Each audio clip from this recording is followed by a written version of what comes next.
thanks, Mr. Mayor. We've been eating all day. One of us has. I'll have a little, Homer. Hold the dish, McGee. There's plenty of ice cream. Just say when. Okay, boy, dish it up. The reason I get such a bang out of these resolutions you guys make with her is on account of because I made a stack of them. Oh, I made them last year at 8 o'clock in the morning. And what time do you think I busted them? 10. I didn't say when, I said 10.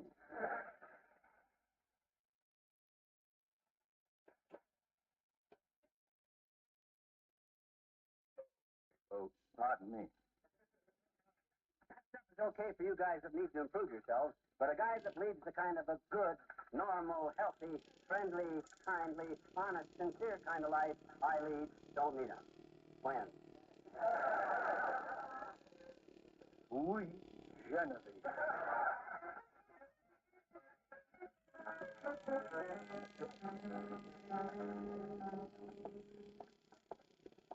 Let's see now. The old timer lives along here somewhere, doesn't he, dearie? Next house, kiddo. Hey, you know, Molly, this New Year's calling is kind of fun. Why, sure it is. Although you must have added 20 pounds since we left home. Happy New Year! Happy New Year to you, too, Mr. Oldtimer. Yeah, we're just out New Year's calling, old timer. Well, come on in, kids. Come in. I'll have to excuse the look of my room, Doris. Kind of messed up. Cozy little joint you got here, old timer, if you can stand it. May not be a castle, kid. Maybe the decor ain't exactly modern, but to me, it's a goat's nest. Well, we can't stay but a minute. We just thought... Hey, let me get you kids some refreshment. And every day you come New Year's calling, how about a piece of cake? No, thanks. Now you're talking, boy. I'm starving. Oh, this is wonderful cake, kid. Good. Dorothy made it for me with her own two little hands. Hand me that hammer and chisel, son. What kind of cake is it? Pound cake, Doris. Give me out a piece of it. The day to write out my New Year's resolution, I said... Resolution? My gosh, you go for that bunk, too. I've always been a great hand for New Year's resolutions, kid. Made my first one when I was just a child, 21. 21. I said, and I quote, I hereby resolve to stop chasing after girls. Chasing girls. Did you stick to it? I sure did, Johnny. From that day on, I never chased another girl. Just women. Okay, kids, let's go for the celebration. Yeah. Happy New Year. King's Band, swinging down the lane.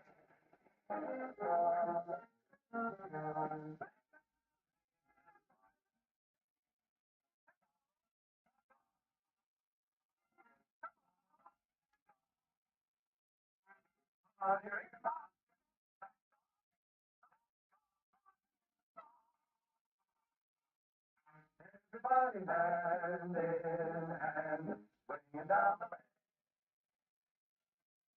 Everybody.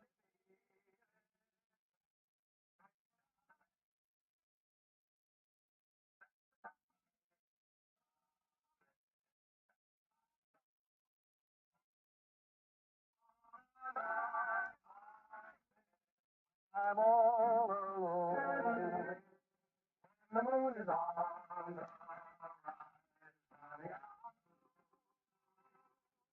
Watching us make like we used to do. When the moon is on,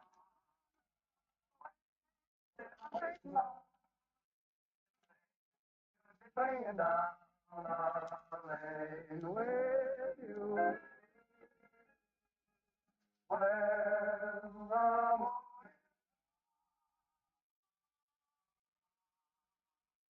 honey, I'm so blue.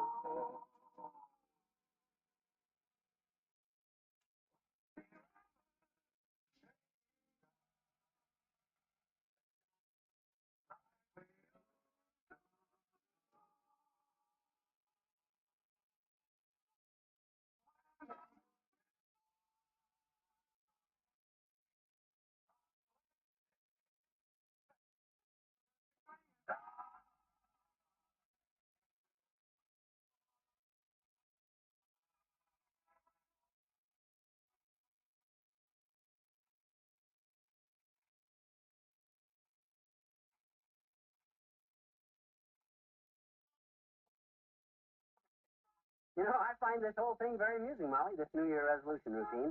Even the old-timer goes for that stuff. I think you'll find it's a pretty popular custom, though, dearie. Not with me, it ain't, Tootsie. Just think for a minute how those guys have took all the fun out of life for themselves. Well, now the... Holy, taking setting up exercise. He's ambitious. Latrivia's giving up cigars. He was smoking too much. Wally Wimple's going to cut out sweets. He gained a pound last year. Wilcox is going to take a long walk in the fresh air every day. It'll keep him healthy. And even the old-timer going to bed early. Ha! Give me a slice of that fruitcake, will you? Fruitcake? Yeah. Look, we're walking along Oak Street, dearie. I don't have any fruitcake. In your purse. In my purse? Yeah.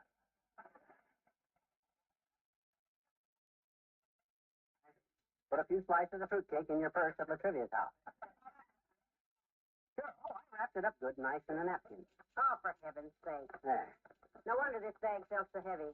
Here, take it all out again. No, thanks. One piece is enough for now, Tootsie. I'll ask you when I want another one. Oh, hey. By a strange coincidence, Doc Gamble's office is right here, Molly. Let's look in on the old boy. Oh, this is a holiday, dearie. He won't be in his office today. Don't you worry, he'll be in. Well, look who's here. Happy New Year, Molly. Same to you, Doctor. And a jolly greeting to you, even, my boy. Happy 52, Fatso. What'd I tell you, Molly? While normal people are home resting up like they're supposed to, old Money Hungry here keeps his office open so he can get rich off of the sick and the wounded. Gee, that's a terrible thing to say. I'm just kidding, Doc. Personally, I regard you not only as a friend, but as a guy that he's the most prominent doctor in Wistful Vista. Well, thank you, but I'm not really very prominent, I'm afraid. Oh, sure you are, Doc. Why, my gosh, your stomach alone is as prominent as any other complete doctor. Tom McGee, you'd better move out of that glass house before you start throwing any rocks. Oh, he doesn't bother me, Molly. I'm used to him. What did he do? Make a New Year's resolution to be more impossible than ever this year? Resolution. He didn't make any this year, Doctor. No. It is his contention that one needs no resolutions when one lives a good, normal, healthy, friendly, kindly, honest, sincere kind of life, Doctor. Damn right. Need no fucking Who? resolutions. Me! Didn't recognize the description, Chiselhead. I've had a lot of laughs out of all the silly resolutions I've listened to so far, Fatso. I will say, however, that all the hosts that we've been guests of up to now have all had the courtesy to offer us some kind of refreshment. Oh, I'm sorry, Pig Nose. It was thoughtless of me. I have something here that a patient of mine brought me. A beautiful fruitcake. Oh. What's the matter? Something wrong, dearie? Well, look at his face. That's as pretty a two-tone green as I've ever seen. What's the matter, my boy? I don't know, Doc. I just looked at that fruitcake and all. Oh, my stomach. Oh, dear. Huh? What you been eating today, Molly? Besides fruitcake, cookies, candy, potato salad, smoked oysters, turkey, salted nuts, and 8 or 10 cigars. Popcorn balls, Doctor. Great. Take off your shirt, McGee. Okay, Doc. Oh. Is he wearing a life preserver under his undershirt, Molly? Oh, that's McGee. That is Christmas living. Has he been getting any exercise? Well, he's been striking a lot of matches. He likes his own cigars, you know. You do any walking? 3 times a day, Doctor. Oh. The Davenport to the table and back to the Davenport. Oh, yeah. What is it, Doc? Is it serious? You can tell me. I'll be brave. Hold my hand, Molly. All right. Oh. It's the life you've been living, my boy. Oh. Nothing drastic, but you'll have to mend your ways a little. Anything, Doc, anything. Oh. What do I have to do? 5 simple things. Yeah. Simple. Molly, you see that he does them. Right, Doctor. No cigars, no sweets, regular exercise, gets to bed early, take a long walk every morning. Happy New Year resolutions, dearie. Oh, this is ridiculous.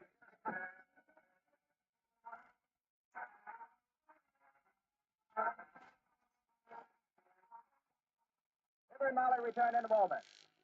Since this is the day for resolutions, suppose you resolve in 1952 to have more delicious meals at lower cost. Not possible? Oh, yes, it is. When you use Pet evaporated milk. There are so many ways you can use Pet milk in place of foods that cost more. For breading chops and cutlets, for example, use pet milk in place of eggs. In mashed potatoes, use pet milk in place of butter. In your coffee, use pet milk in place of cream. And in special whipped cream desserts, use low-cost pet milk in place of expensive whipping cream. You can use pet milk these many ways because it's a concentrated milk, concentrated to double richness by evaporation. And in every case, the food you fix with pet milk will taste extra good and cost less. That's right, for pet milk costs less generally than bottled milk or any other form of milk, and much, much less than cream. So in 1952, do as other good cooks do. Use Pep's evaporated milk and enjoy better food at lower cost. Are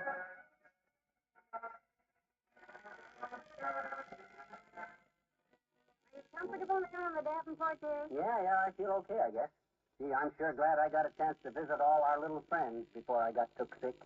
Well, that's a very nice thought, dearie. Yeah, it would have been awful if I'd have got took sick before I got a chance to eat all that swell turkey, and potato salads, and smoked oysters, and fruitcake, and popcorn balls, and all the rest. Rest, dearie. You need rest, especially your mouth. Okay. Good night. Good night and Happy New Year, everyone.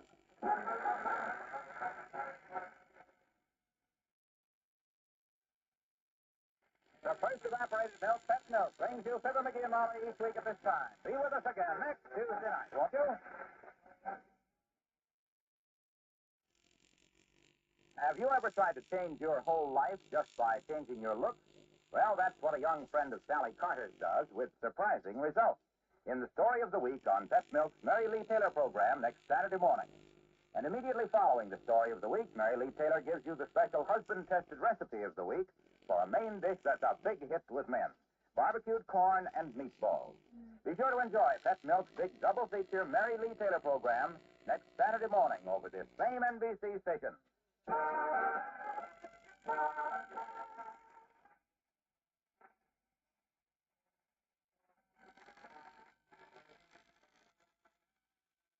program was transcribed. Next, it's Playhouse on Broadway on NBC.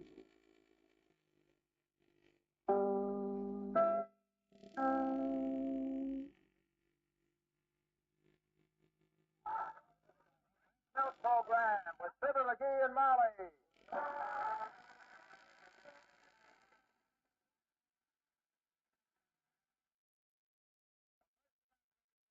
Milk presents Fibber McGee and Molly, transcribed with Bill Thompson, Gail Gordon, Arthur Q. Bryant, Dick LeGrand, Dick Ryan, and me, Harlow Wilcox. The show is written by Phil Leslie and Keith Fowler and directed by Max Hill, with music by the King's Band and Billy Mills Orchestra.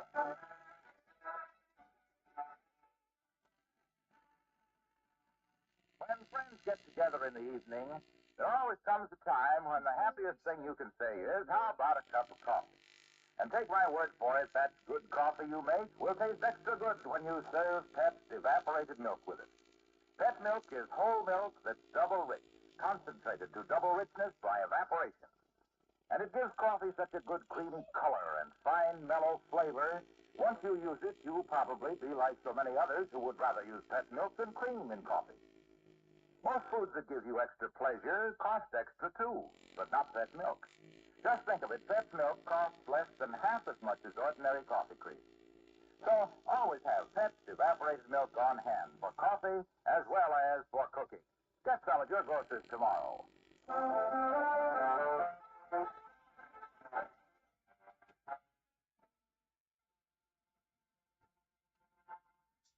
The Wistful Vista Salon of Beauty is noted for two things: their hot shampoos and their hot gossip.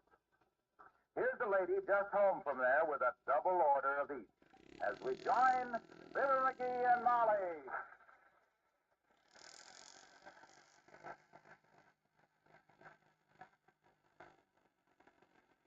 Do you know what else I heard at the beauty shop, McGee? No, I don't. And frankly, kiddo, I really got the lowdown from Madam Bertha today. low down is right. There ain't any low down as the low down Madam Bertha dishes out, believe me. Her idea of a hot flash is the confidential information that old man McDonald, the president of the Third National Bank, wears button shoes. Don't think he don't. Madam Bertha was telling me what happened to Mr. Smiling Sam Rose. You know, the used car dealer's wife. Oh, I wish you wouldn't listen to that silly gossip down there, Molly. It just makes you look... This is not gossip, dearie. It's a fact. How can an intelligent, level-headed guy like I am's wife sit in that beauty shop with her head in the dryer and her feet in the draft and soak up them silly rumors? Well, I don't see how you can just say it's a... Now, look, Missy. It's time old Dad had a talk with you. You fell into a bad habit of letting everything you hear go in one ear and stay there. And that's dangerous. Tell me more, Master.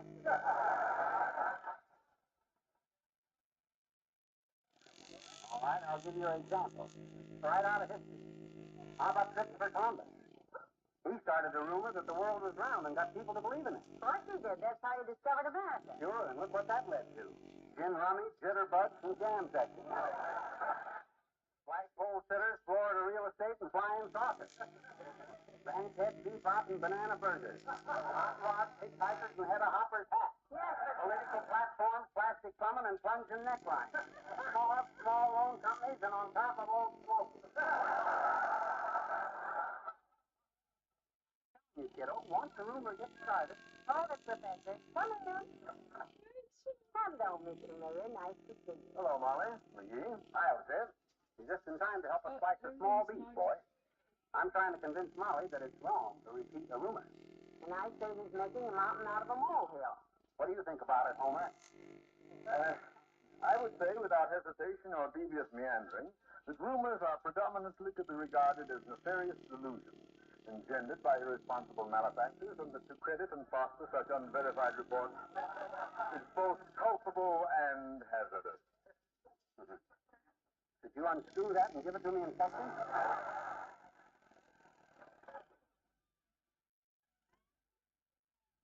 I don't believe in rumors. Oh, then you're with me. Yes, McGee, for once I find myself on your side. Good. And it frightens me a bit. Well, now, this was a very minor thing, and I But simply... now, I'm sure you wouldn't repeat anything malicious, Molly. I merely feel that it's a mistake to accept unfounded hearsay. Attaboy, Elizabeth. Guys like us don't go for them unfounded hearsay. Yes, sir. We're too smart to be took in by a rumor mongrel. McGee, a mongrel is a cur. Exactly. We're too smart to let such a thing occur.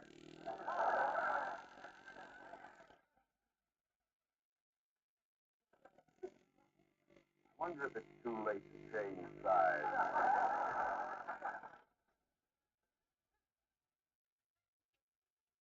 In your business, the rumors come thicker than cold gravy. Yes, I've had my share. Yeah? I recall one particularly obnoxious rumor that cropped up last election time. Yeah? My opposition started the vicious report that I planned, if re-elected, to appoint my brother-in-law as city treasurer. Oh, were you going to, Elizabeth? And throw my uncle out of a job?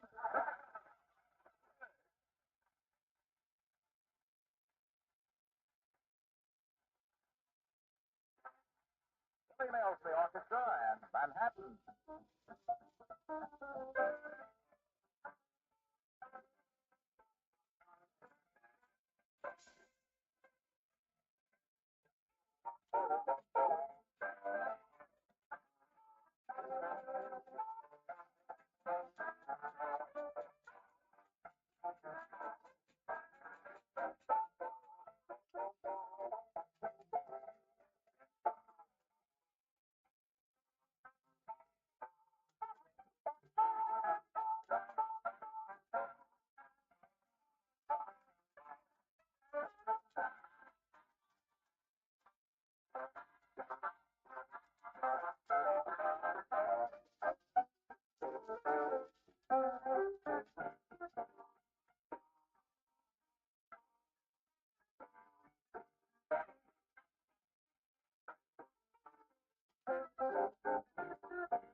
Like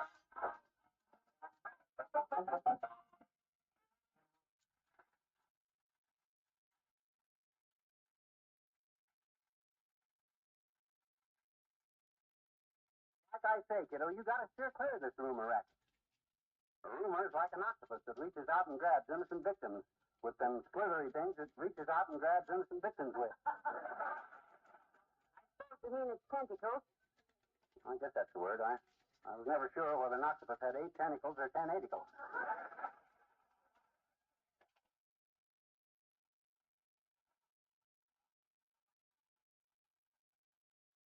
Well, now you just work it out, lover. I think I'll go up to my room and lie down with a pillow on each side of my head. What's the matter? Are you tired? No, I feel fine, but my ears need a rest. Oh. And if I hear any rumors, I'll ignore them then. Okay, Tootsie. Ah, there goes a good kid. Just weak is all. Lucky she's got me to guide her because... Come in. Hi, mister. Oh, hi, Keith. Hi. Come on in, sis. What's on your mind, Miss Annie? Patsy, have you seen Molly for dog Margaret, mister? Have you seen Margaret, huh? No. Not today. Can't you find him? No. Oh. He's been gone almost an hour, I bet you. Oh. And I've got to find him real soon because it's time for his bowling lesson.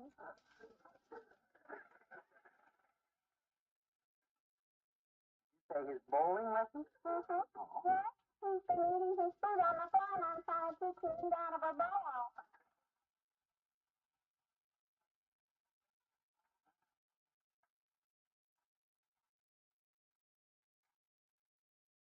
I'm glad you cleared that up. Don't you worry, he'll come back home. He's a pretty smart dog, isn't he? Oh, he's wonderful, Margaret. Yeah. Yes, just wonderful. He's got a blue ribbon at the pet show, mister. And he all... Huh? I says he did, eh? Who did? Margaret. Good time. Got a blue ribbon. Where? Up at pet Go. No.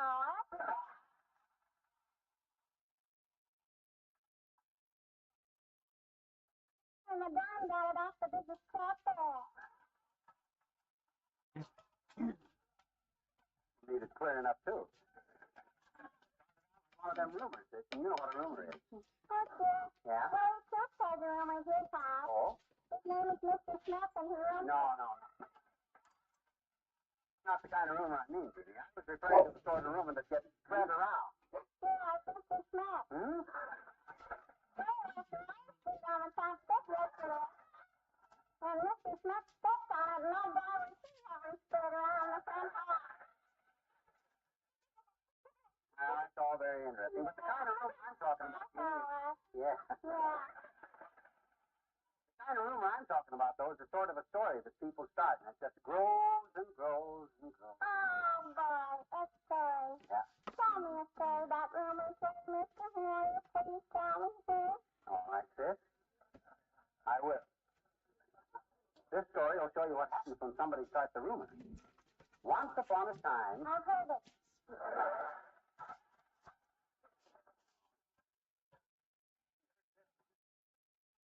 You haven't even made it up yet.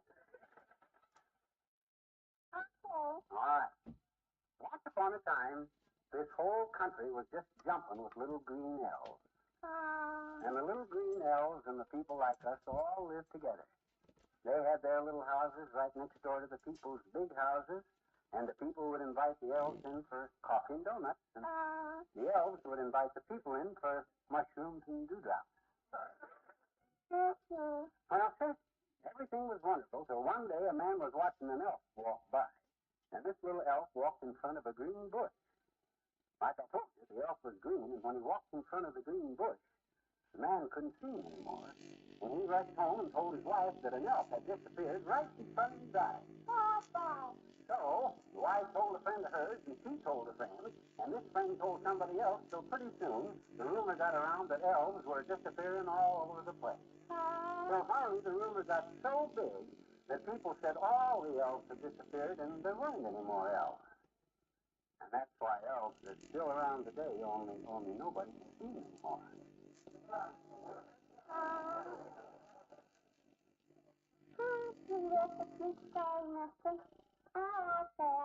I kind of like it too. And you know something? just the rumor that people can't see everything nowadays. I can see them all around here. You can see elves right in the room, huh? Oh, I can. Hey, watch your feet, mister. Don't step on them. Now, listen. You I'll stay right here, and I'll come back and get you just for a while. Watch your feet now. They're awful big. So long, mister.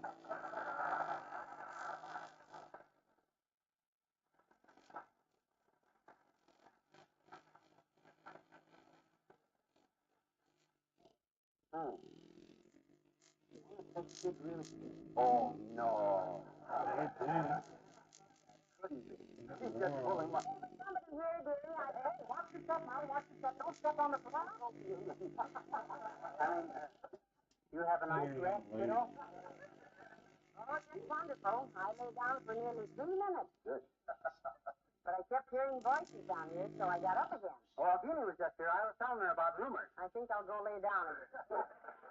No, sir, you stay right here, kiddo. Sit down and relax. Like I was saying. Hello, Molly. Hi, pal. Hello, Mr. Wilcox. Hi, Junior. Sit down. Well, can't stay but a minute, pal. Gotta get downtown. Well, I wish you'd take himself here with you, Mr. Wilcox. He's in one of his superior moods today, and I've been getting a lecture. Really? I didn't know you two ever disagreed on anything, pal. Oh, it's not disagreement, Junior. I'm just I'm explaining. surprised to hear there's any friction in this happy home. Oh, ho!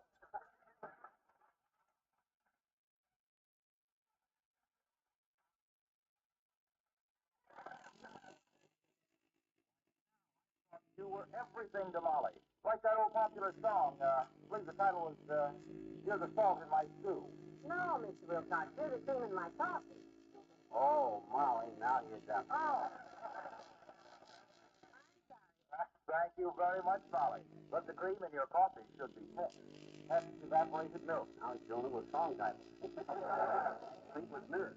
Because that milk gives your coffee that rich, creamy color, that fine, mellow flavor, that full-body taste that means real delight to a coffee lover. Hey, see, Molly come home from shooting. That's because that milk is double rich. This good whole milk made double rich by evaporation. Yeah, but Molly... And when you use that milk in your coffee, you've got a real taste treat. Yeah, but what that's got to do with Yes, sir.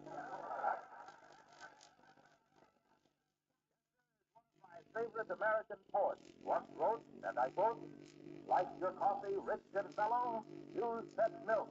That does it, fellow. What's your favorite American poet did that little jam? Me? So long, kid.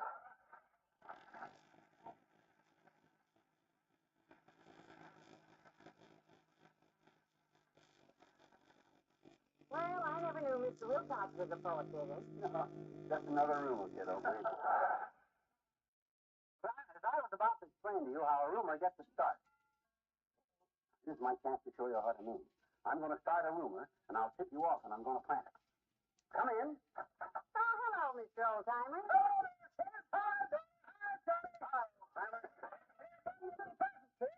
I got my kid with my own hands and a Daisy air rifle. That's darn nice of you. Where'd you shoot it? Shooting place? No, thanks to a couple of lakes that was named by the Indians. Oh? One of them is facing Grizzly, and the other one is facing Abrazo. Grizzly spelled backwards. Well, why did they do that? Well, the first lake was for young Indians. The second one was for Indians over 35.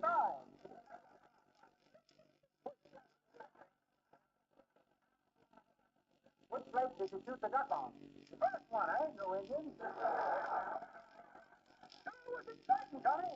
I hunted down and just duck flying with my pre-trained Daisy air rifle, and pretty soon a duck came flying by. I took careful aim, fired it away, and the air was full of splinters. Aimed a mite too low and hit my own decoy. I thought you were a good shot, old-timer. Trouble was, I wasn't loaded. Hit the decoy if there wasn't any shot in the gun. Oh, the gun was loaded, but I wasn't. I shoot better when I had a couple of nicks. So I took a couple of nicks of my homemade blackberry cordial, which is homemade out of potato peels and fusel oil, and then I... That's what it's made out of. Why do you call it blackberry cordial? Because if you drink too much of it, you turn black and they bury you.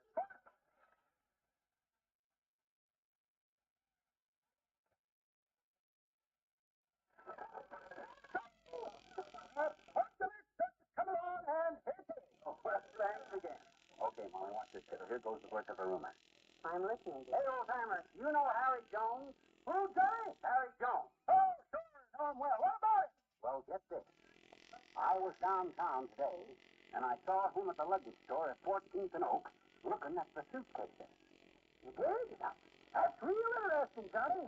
Can't say exactly why, but it's real interesting. Hey, I almost forgot. Huh? Here's the recipe for fixing that duck. Oh? Oh, so 1 pot of boiling water, 1 duck chopped up, carrots, onions, and so on. Oh, sounds good. Is it hard to make? Ain't hard at all, Johnny. In fact, it's just sweet.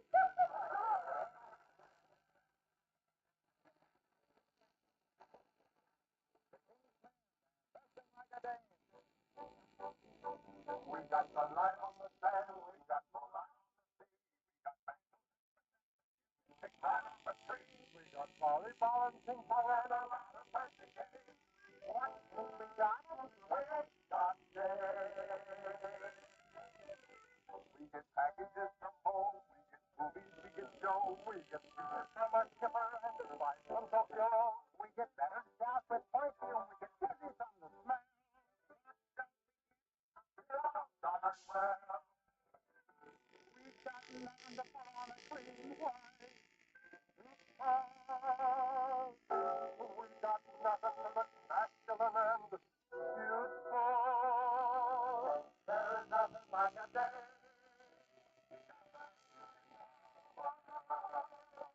There's nothing you can do.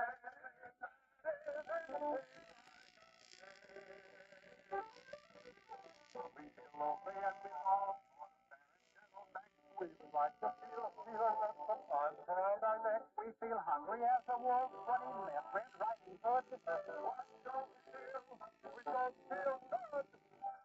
Lots of things in life are beautiful, but never. There is one particular thing not like any other. There is nothing like a day. Nothing in the world. Nothing you can say.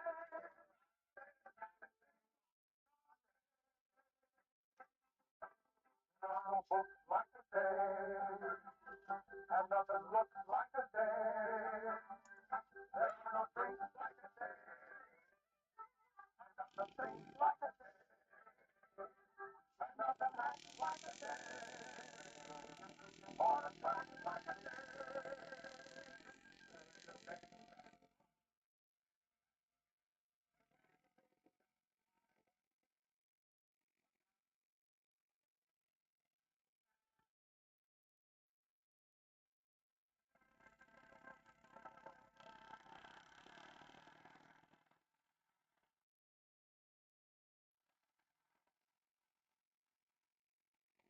My dear, when the old-timer left here, you saw the birth of a rumor. The little thing I told him about seeing Harry Jones at the luggage store will get built up till everybody makes a big thing out of it. Not you, though. You're too smart. You bet. You mark my words, Sissy. By tomorrow, Madam Bertha will be telling you that Harry Jones is taking a trip around the world. I hope you're right. Why, I'll bet that this very minute. I'll bet this very minute the old-timer's telling somebody that Harry Jones has bought a suitcase.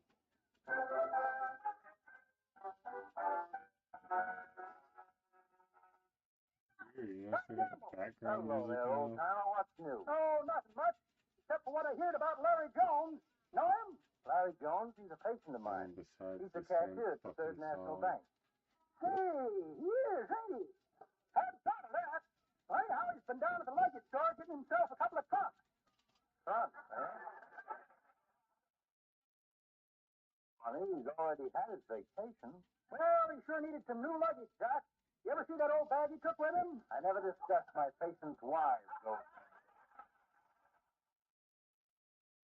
I wonder if he's planning to leave town. Mr. O'Malley, have you heard about Larry Jones, the cashier at the bank? Yes, and I haven't heard a single word about the boy. Well, they tell me he's getting ready to take a trip out of town. Yes, and is that what he's after doing? A bank cashier shouldn't do that. Yes, and you're right. It looks suspicious. Hey.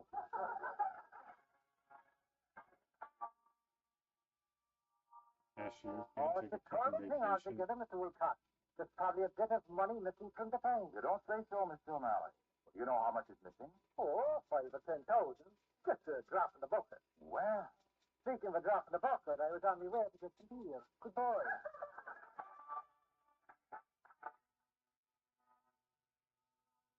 Mr. Winkle, Hello, Harry. have you heard the news? They tell me there's a lot of money missing from the Third National Bank. $50,000 or $60,000. My goodness. I almost taken an account there. I'm glad they turned me down. They turned you down. For more than a month, I saved half of the lunch money I got from cheesecake. But the bank refused it. Why? Well, it said 44 cents wasn't enough. What did she give you for lunch money? 2 cents a day. 2 cents. How did she expect you to live on that? You know, I don't think she really cares. What did you do with the 44 cents you managed to save? I blew it all on a banana split.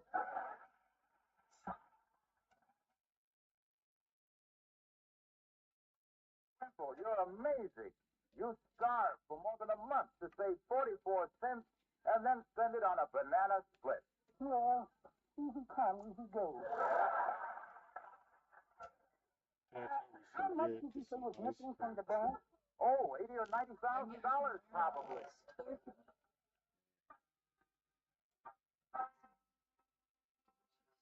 Big news, Ole. Almost $1 million is missing from the bank.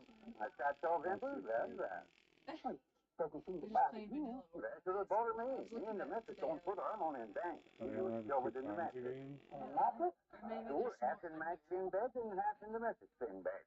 See That if way you're to keep easy good balance, you see. You keep all your money? You keep all your money in a mattress? Oh, used to paper money. You know, at first, like small This change is in why the you bed don't too, have but a I saw. security code in the You bag. sit in the next room, you jump up too many times and I ask don't your think candy there's a store to come. secure message.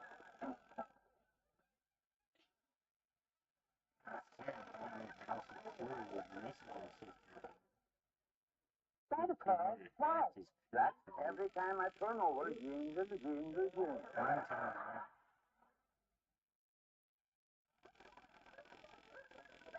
I can sure to keep my money that way. That's one of the missus that's there, too. In the morning, she yell out, Otis, there's a strange man in my bed. Yes, it's all a drill, you know, work loose from the top of the mattress, and the missus wake up face to face with George Gordon.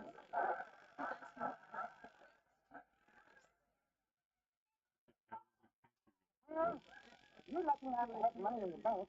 Imagine over $1 million missing. McGee is here to play a game of pool. I think I told him all about it.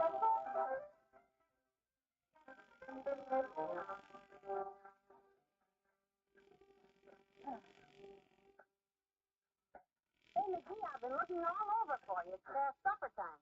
Haven't you changed? Why are you digging up the backyard? Just protecting our future, kiddo.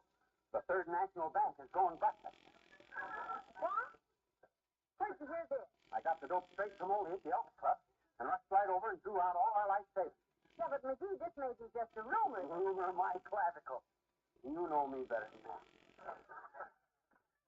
Don't fall for stuff The something that's rumor that busybody he talk. started, Out of my way.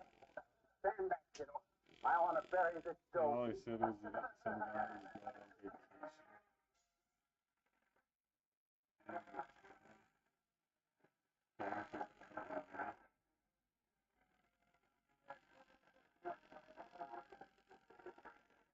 Fibber and Molly return in a moment. Men may be better at arithmetic than women, but when it comes to getting the most for their money, my hat is off to the women. Take an everyday food item like milk. What? No milk you can buy gives you more for your money than Pep's evaporated milk, and women are smart enough to know it. That's why in grocery stores you'll see women reaching for Pep milk several cans at a time. And it isn't just the price, although Pep does cost less generally than any other form of milk. It's what you get for that money. Sweet country milk concentrated to double richness. That's Pep's evaporated milk. What? So rich you can mix it with an equal amount of water and still have milk that's richer than the usual bottled kind. So rich you can use this milk instead of cream for coffee. How's your supply of Pep milk? You're down to that last can. Better pick up some at your grocer's tomorrow.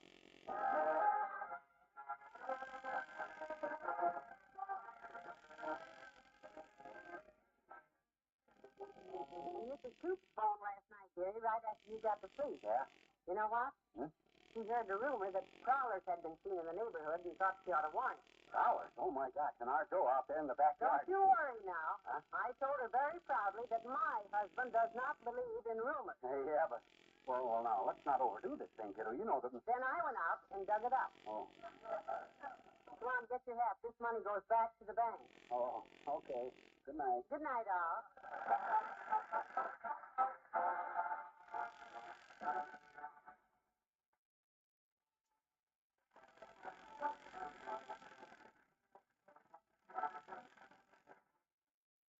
First evaporated milk, Pet Milk, brings you Fibber McGee and Molly each week at this time. Be with us again next Tuesday night, won't you?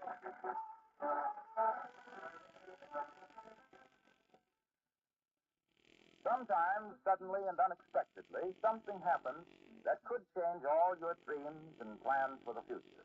And it's this sort of frightening prospect that faces young wife Sally Carter in the dramatic story of the week on Pet Milk's Mary Lee Taylor program next Saturday morning. The second big feature is Mary Lee Taylor's recipe of the week for a delicious pet milk dessert that's easy to make and economical, too. Chocolate nut pie. For the story of the week and the recipe of the week, tune in sure next Saturday morning for Pet Milk's Mary Lee Taylor, a Saturday morning favorite on NBC.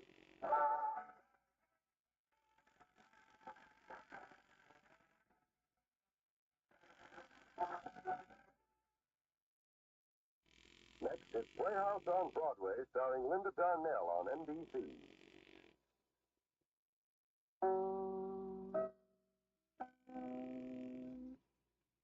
The Pet Milk program with Fibber McGee and Molly.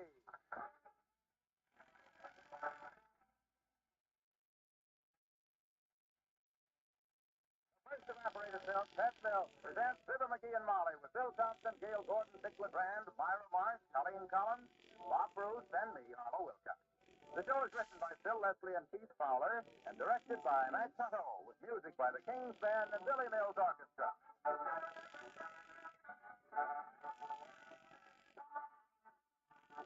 Many happy returns of the day. That's a familiar birthday greeting, but to Mr. and Mrs. Rosebush of Oakwood, Michigan, those words have unusual significance. You see, a year ago, on January 10th, 1951, 4 extremely delicate little babies were born to the Rosebushes. So tiny, so delicate, it was a question about whether there would be many happy returns of the day for all 4. But you should see how they've grown in that year, how strong and sturdy they are now. It's easy to see when you look at the Rosebush babies how much pet evaporated milk can do for even the most delicate infants.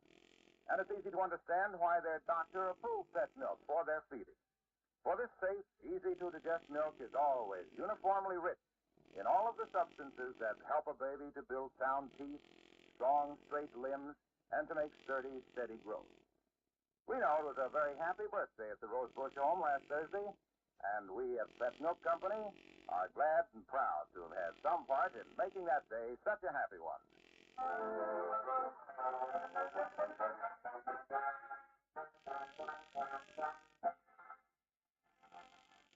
This is the day of the rummage sale at the Wistful Vista Women's Club. And the living room at number 79 looks like a cyclone that hit a second-hand clothing store. As we join Fibber McGee and Molly.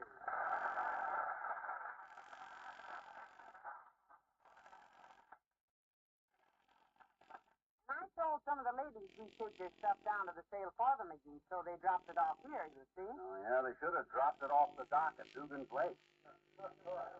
That's the crummiest-looking collection of rummage I ever popped a peeper in. Now, isn't that bad, dearie? Oh, look at it. Anybody swear a bunch of scarecrows that come in here and done a striptease. You actually expect to sell this stuff? Why, of course. You know, I've been in charge of the clothing booth at these sales for years, and I always make my quota. Well, you'll be lucky today to make a dime. This stuff ain't worth a quota. Get it, Molly? Quota, 4 quarters, make $1. Johnny McGee. I'm out of practice. Anyhow, you got to admit there's some pretty weird-looking junk here. Where'd you get this woman's hat? Well, Mrs. Shields brought that in. Oh, she did. She said she bought it for $18.95. You mean she bought it in 1895? Even so, it ain't any worse than this gosh awful kimono. Who'd you get this thing from? Mrs. Ross gave it back. Mrs. Ross. Mm-hmm. She said it was a valuable Chinese kimono and to be sure and call people's attention to the oriental designs on it. That's the dragon in front. Kimonos are pretty good scan. I bet when she had it on, it was a dragon in her ear.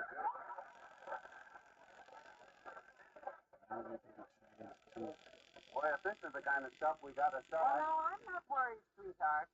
With you to help me, with your super salesmanship, we'll fracture 'em. Well, I will admit that if anybody can peddle this batch of moth bait, I'm the guy you're looking at. I've been a natural-born salesman ever since I was a kid in ankle pants. Ankle pants. My big brother's knee pants. I remember when all the kids in town were trying to get a jackknife with a special gimmick for taking stones out of horses' hoofs. You got it by selling 500 bars of Simpkins Sassafras scented soap. And I was the only kid that made the grade. You sold 500 bars of it? To my mother. The whole family smelled like sassafras for 15 years. Well, I was really getting a jackknife the hard way. Yeah, it turned out to be not worth it, too, either. On account of I never did find a horse with a stone in its hoof. So many horses' legs, they started to shy away when they seen me come. What a pity. I also listed a mule's leg, too, but this didn't have a stone in its hoof, too, either. At least that's what they told me when they dragged me out of the mud hole that kicked me in. You did live dangerously, didn't you? Ah, yes, but that's in the past. But I always have been a heck of a good salesman. Even with this kind of junk to work with, I guarantee I'll sell more rummage than anybody there, Tootsie. Well, I'm sure you will. Yep. Although Mayor Latrivia has made the same promise. You know what? He's helping Mrs. Daly at the furniture booth, and he claims he'll outsell both of us. The trivia? He couldn't sell saw blades in sinks. You gather up the stuff, kiddo, while I get my hat, and let's get down there and get this thing Oh, now, started. just a minute, dearie. Come in. Oh, hello, Mr. Oldtimer. Hello there, kids. How's it going? Someplace? Taking these things down for the Women's Club rummage sale, old-timer. Care to contribute some old foes to the cause? Nope, not me, Johnny. Well, why don't you, Mr. Oldtimer? It would show your civic spirit. Show more than that, daughter. The only old folks I got is the one somewhere. Okay, you're excused, but you ought to come to the sale anyway. I'm going to be their head salesman there today. Maybe I could give you some pointers, Johnny. Oh? I used to be quite a salesman myself at one time. Worked out of a suitcase on street corners. Oh, a pitchman, eh? What'd you sell? Everything, son. I started off with a miracle of the century. The little nifty necktie cleaner. Guaranteed to remove the spots from any necktie. Did it work good? You're too good, son. Remove the spots from most of the stroke. Well, I hope you quit selling it. Yep. I switched over to a special tonic, daughter. Composed of 1% Tabasco sauce, 1% turpentine, 98% alcohol, and a dash of gunpowder. It was for people that suffered from rheumatism and lumbago. Those things? No, but it made you forget you had them. The tonic was invented by an Indian chief. Oh. He took the first dose, and the formula passed on to his wife, Princess Watagumi Wiki. Watagumi Wiki? That means widow of the man who exploded.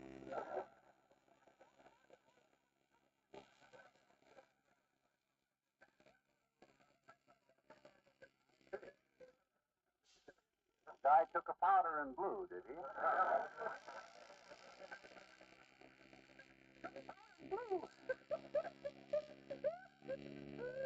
Pretty good, Johnny, but that ain't the way I hear it. Says, tell the fella, says. Mr. Truman is planning little change for the revenue department. That's so, says t'other fella. Well, you needn't look at me. They got all my change this morning.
Let me see if I spread the rest of the stuff out on the table. Oh, here you are, Molly. I've been wondering about you, kiddo. Where'd you run off to? Well, I went to hang up our coats in the cloakroom, dear. Oh.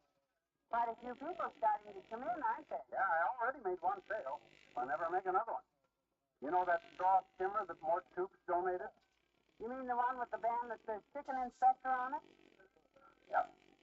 Well, now, who on earth did you sell that to? A guy with the city poultry department. You mean? Yep, a chicken inspector. I've been busy arranging the stuff here, such as it is. Well, it looks good. I hung up that canvas hammock there and put all the shoes in it. Hey, how'd the canvas hammock ever get mixed up with all these old clothes, anyhow? That isn't a hammock. Huh? That's Mrs. Bradley's corset. Well, it's too late to dump all the shoes out of it now. I don't know how we're going to raise any dough. It's junk we got in this booth, Ma. Oh, look. Ain't this old man McDonald, the president of the Third National Bank's wife, coming? Yeah. Look at the walk on her. The way she prances in here, you think she owned the building. And come to think of it, she does. They're so rich. Hello, Mrs. McDonald. So nice to see you, dear. Hello, Mrs. McGee. You're looking lovely. I only hope I can look as good at your age, dear. Well, I'm sure you must have, dear. And now, what brings you down to our rummage sale? Looking for a spring outfit, are you? What a cute sense of humor. I just dropped in really to make sure that you got my donation all right. I sent a bundle down with the butler. Yes, he brought it, and thank you so much. It's lovely. Quite all right, dear. Goodbye. Goodbye, and thanks for the bundle. Some bundle. What'd she send? A pair of basketball bloomers. Size 48. 3 bandana handkerchiefs, a leather helmet and goggles, and a bright green shawl. Wow. Now, what on earth will we do with that? Well, might come in handy for a fat lady with a bad cold who wants to ride a motorcycle in the St. Patrick's Day parade.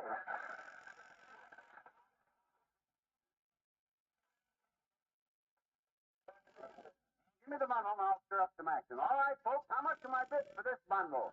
That's 2 cents. 2 cents. Oh, hi, Ole. Hello, McGee. Well, hi, Yoli. Oh, you're fine, Hey, you ain't going to get all this stuff for no 2 cents. What's the idea of making a bid like that, Ole? Well, me and my missus have a fight. And she say for 2 cents I go home to motor. I think I better send the 2 cents before I give it to her. My goodness, what were you two quarreling about? Well, every Monday the missus stay late at her bridge club, so I come home and fix dinner. Last night I put sauerkraut on the boil, I lay spare ribs out on the table, begin to sift the flour for the dumplings, and then things go wrong. What happened, Ole? Well, suppose the doorbell rings. So I go to the door with apron on and flour sifter in my hand, and it's a salesman. He say good evening, and I hit him with a flour sifter. Why did you hit the poor lad for saying good evening? It was the way he said it. Good evening, madam. So I slam the door, go back to the kitchen, and our dog Jupiter, he grabbed the spare rib. Chewed the meat off a half of them, and is trying to bury the bones in the garbage disposal. So I chased Jupiter out into the yard, and when I come back to the kitchen, the sauerkraut is spoiled over on the floor. I slip in the sauerkraut juice and sit down so hard the flour tester falls off the table on my head. You were having a time. While I sit there scraping the flour off my face, my boy Sven sticks his head in the kitchen and says, "Hi, Papa, it's cooking." So I throw the cock at sauerkraut at Sven. Well, I can see why those things made you mad, Ole, but where did your wife come in? Through the back door with her arm full of roast. She says, "That you fixing dinner?" And I say, "I was," and she said, "Too bad. I meant to tell you my bridge club was canceled and I was going to cook dinner tonight." So then you had worse. Well, she had worse. Me, I used right there in the sauerkraut juice and have hysterics.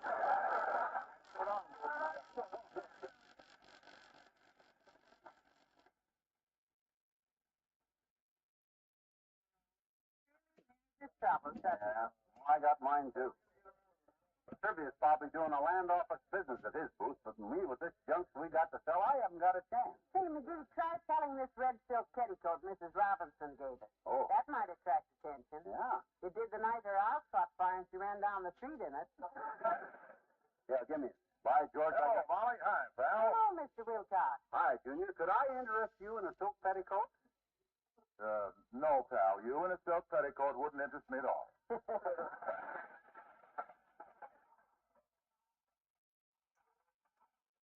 To sell it, Mr. Wilcox, not model it. Say, have you found anything that you like at this sale? Well, not so far, Molly. I thought I might find some neckties to replace the ones that were stolen the other night. Oh, you had a robbery at your house? Yes, they took 4 suits, 2 top coats, all my shirts and ties, my watch, and $80 in cash. Boy, was I lucky. Lucky.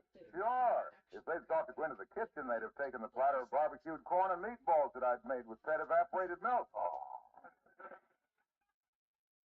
That would have broken my heart, you know. Pitiful part of this is he means it. Did you report the robbery to the police, Mr. Wilcox? Right away, Molly. 2 very nice officers came over, and we had a long talk. They asked me a lot of questions, and I wrote everything down for them. You wrote down the stuff that was stolen. No, I wrote down the recipe for barbecued corn and meatballs. You see, we each had a plateful while we were talking, and when they tasted that wonderful pet milk flavor, got a load of the added goodness that pet brings to all foods, they loved it. That must have been a jolly little party. 2 pavement pounders and a pet peddler.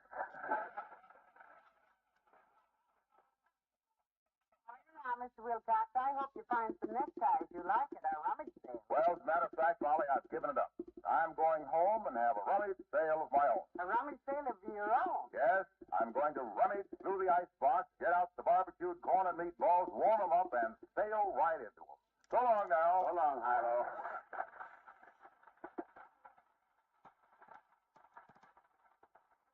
The guy that gets that corning ought to be barbecued himself. Now, look, let's face it, we'll never sell this bunch of junk. Now, you mustn't get discouraged, dearie. My goodness, we can't give up yet. Oh, I can, and I'm gonna. As the guy said when the St. Bernard dog run its tongue over his face, I know when I'm licked. Oh, well, I couldn't help hearing that, McGee. Hello, Molly. Hello, Mr. Mayor. Things aren't going so well, eh, McGee?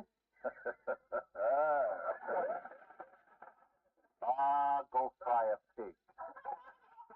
How have you been doing at the furniture booth, Mr. Mayor? Splendidly, Molly. I've taken in more than $200. Oh, how in the world did you get rid of so much furniture? Salesmanship, Molly.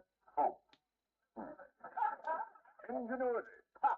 My greatest triumph was disposing of a horrible chair that was donated by Mrs. Van Loon. At first, no one wanted it. So I ripped the upholstery, broke off one of the legs, and sold it for $50 as an antique. Heavenly days. Who fell for that? Mrs. Van Loon. Happy to give you a few lessons in salesmanship, McGee, when I have time. Oh, yeah? Well, I got my backup now, boy. We'll find out who's a salesman around here or not. If I can't outsell you, Latrivia, I'll cut my throat.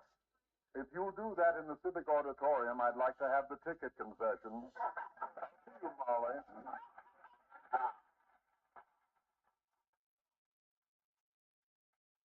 I'm really going to start selling this junk. That's the spirit, lover. Yeah, give me that corset full of shoes. All right, ladies and gentlemen, step right up for the biggest shoe sale in history. Shoes for all occasions, folks. I got here a pair of high Congress gaiters. Is there a high congressman in the house? I got here one rubber hip boot. Is there a one-legged fisherman in the house? I also got a pair of fluffy ladies' mules. Is there a fluffy lady in the house? Is there a fluffy mule in the house?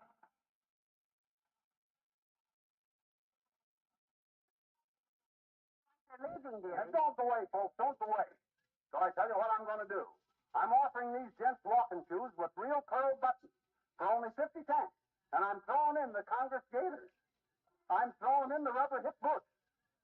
I'm throwing in the ladies' mule. I'm throwing in the towel. Now, sweetheart, there's one more chance. Huh? Let's take a look in the storeroom. Maybe there's some better stuff in there. Well, for Pete's sake, why didn't you think of that sooner? You mind the booth and I'll go get them. Where is the storeroom? Straight ahead, turn left at the next aisle, and it's the first door you come to. Okay, I'm on my way. I'll make Latrivia eat every word he ever spoke. And that ought to keep a politician busy for a long time.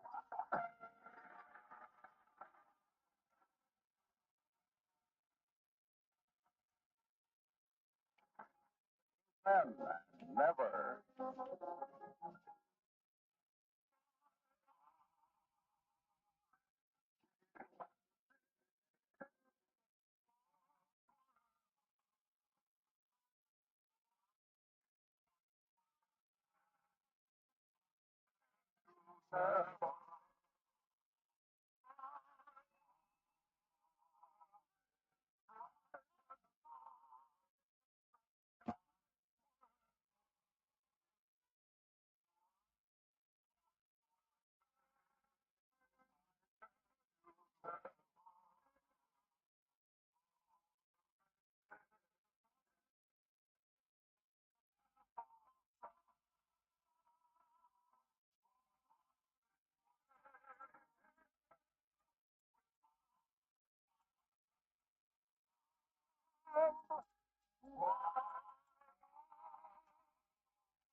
Like a cup of star.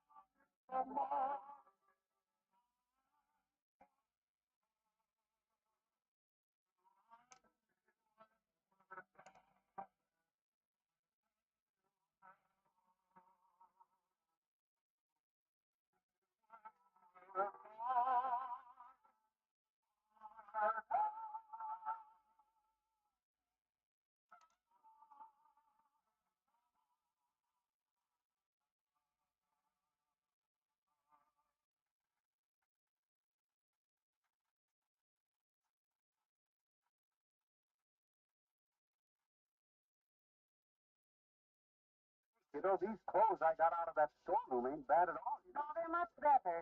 This fur coat looks pretty good. My goodness, that looks almost like me.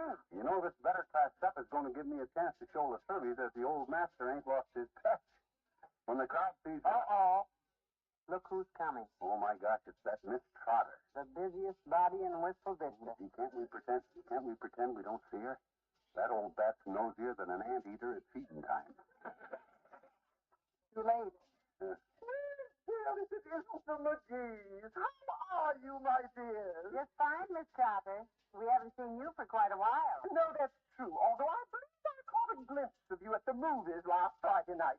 I'm not sure it was you because I never watch people very closely. Yes, we were there. We went in about 8 o'clock. 7:46. Guess that was us. We sat about halfway down. In the 17th row. Probably was. And I said, I just caught a glimpse. Did you happen to glimpse what color socks I was wearing? McGee. Lavender. Right. I'm forgetting why I came to your booth. Is that fur coat for sale? Sure, it's yours for $2. I'll take it. You really got a bargain, Miss Trotter. Yes. It's a lot like the coat I saw Mrs. Weatherby wearing this evening. She's a lady who just moved to Wistful Vista a month ago. Yes, a very mysterious person. Nobody knows a thing about her. I believe she used to live in Dayton, Ohio. Columbus. Well, anyway, I've heard that Mr. Weatherby is her second husband. Third. Her first husband was a Mr. Mitchell, who was a paper hanger in Sheboygan, Wisconsin. Oh? And her second husband was a man named Henderson, who had a drugstore in Seattle, Washington. And he ran away with a platinum blonde named Gladys Lamont, who was a chorus girl in a musical comedy and slightly pigeon-toed. Bye, my dear. Bye.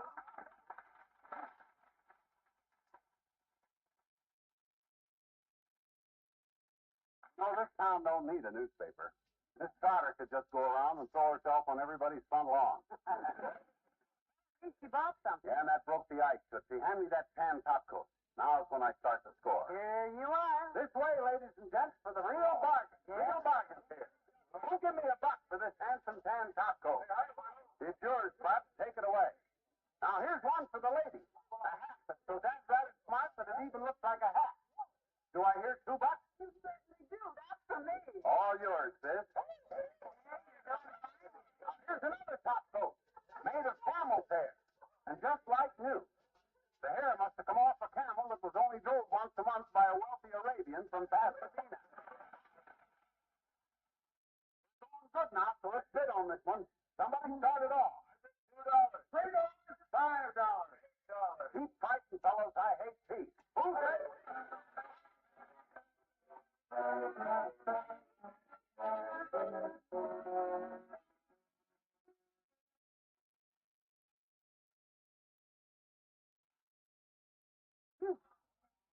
$100 took in less than 10 minutes. That's for salesman. Oh, Mother's proud of you, dearie. You did a great job there. Yeah, and I'll keep pitching as soon as I catch my breath. Once I get a head full of steam, I could sell fried pork chops to a guy with ulcers. I'll show the women's club what it's... Hello, McGee. Oh, so you're back, Latrivia. Good. You done some gloating when you was here before, and now Smythe... Yes, I understand that your sales increased. That's it. The fact that you're catching up to me. Well, he has some better things to sell now, That's Sophie. got nothing to do with it, Molly. I'm just a natural-born salesman, pulling in the pop-eyed public with the persuasive power of my potent personality. That's what I like about you, McGee, your modesty. Thanks, Homer. On account of your taking this like a sport, I'm going to give you a break. I got a swell top coat here that looks about your size, and you can have it for $1. Here it is. Well, that's very kind of you, but I really don't want it. Wait a minute. Huh? What feeble sort of joke is this? That's my top coat, the one I wore here tonight. Oh, no, that's part of the rubbish, Homer. We took it out of the store. It's my coat, and I can prove it. My name embroidered on the inside pocket. Let's see. Homer Latrivia, the people's choice. For Latrivia is a vote for progress. Yes, I guess that must be yours. Just take it along, boy, and never mind about the $1. You're much too generous. Goodbye. Molly, Yes, dearie. to get to the storeroom, did you tell me to turn left or right at the next aisle? Left. And if I turned right, what would have been the first door I come to? The cloakroom, Oh, where everybody hung their coats and hats. follow me, kiddo. We're sneaking out the back way.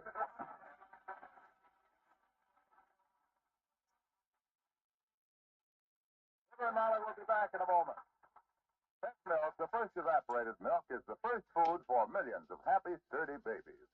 Some of the most famous examples are the 7 sets of pet milk quadruplets. The Caspers of Passaic, New Jersey, the Badgetts of Galveston, Texas, the Zarifs of New York, the Fultz quadruplets of Reidsville, North Carolina, the Hen Quads of Baltimore, the Collins of the Bronx, and the newest addition to this happy pet milk family, the Rosebush quadruplets of Oakland, Michigan. Every one of these 28 babies was tiny and unusually delicate at birth. Today, they are sturdy, vigorous huskies can be. And all 28, even the Caspers, who are now nearly 16 years old, are still thriving on pet evaporated milk. The milk approved for their use shortly after birth. Here, indeed, is living proof that there is no better milk for babies and for growing children than pet evaporated milk. No wonder more and more doctors, when recommending evaporated milk for their young patients, specify pet evaporated milk. No wonder more and more mothers are giving their children pet milk to drink through all their growing years.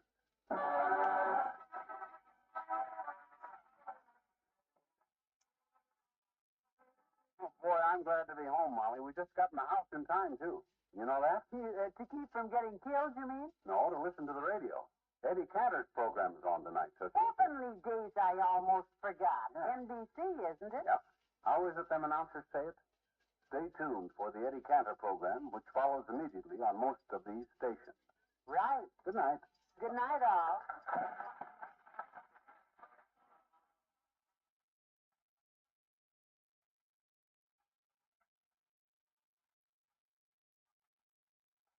Evaporated milk, pet milk, brings you Fibber McGee and Molly each week at this time. Be with us again next Tuesday night, won't you?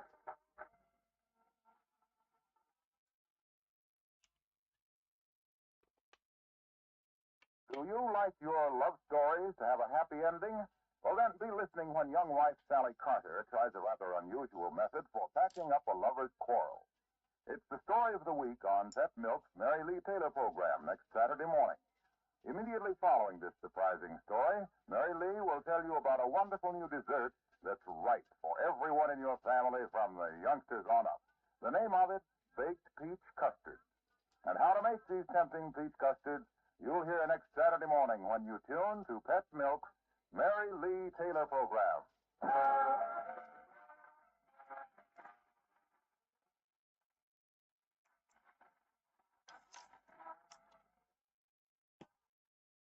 Next, it's the Eddie Cantor Show Business Show on NBC.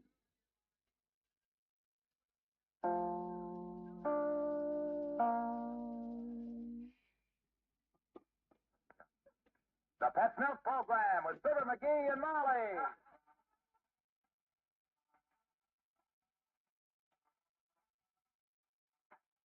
The first evaporated milk, Pet Milk, presents Fibber McGee and Molly with Bill Thompson, Gail Gordon, Arthur Q. Bryan, Dick LeGrand, and me, Harlow Wilcox.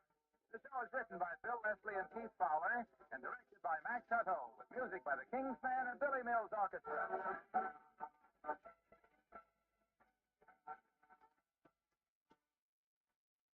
If all the recipes women collect were laid end to end, they'd probably reach to the moon and back again. But out of them all, only a few are such big favorites that they're used week after week, year after year. Such a recipe is the Pet Milk Recipe of the Month for barbecued corn and meatballs. Nothing fancy about it, just the kind of homey, satisfying food that a family doesn't get tired of. Meatballs, tender and juicy, teamed up with good whole kernel corn in barbecue sauce seasoned just right. Boy, oh boy, that's eating.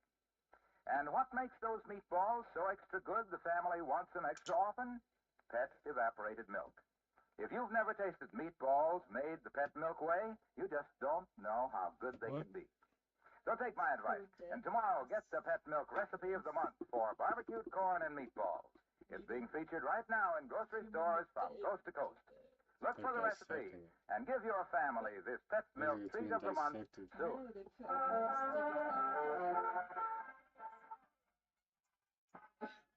Couldn't see it there. I've seen it looked like it was a school When a dissection newlywed thing. husband takes his wife to the movies, he brings her home in a taxi. After they've been married a few years, he brings her home in a streetcar. So here, walking home from a matinee, we find Fibber McGee and Molly.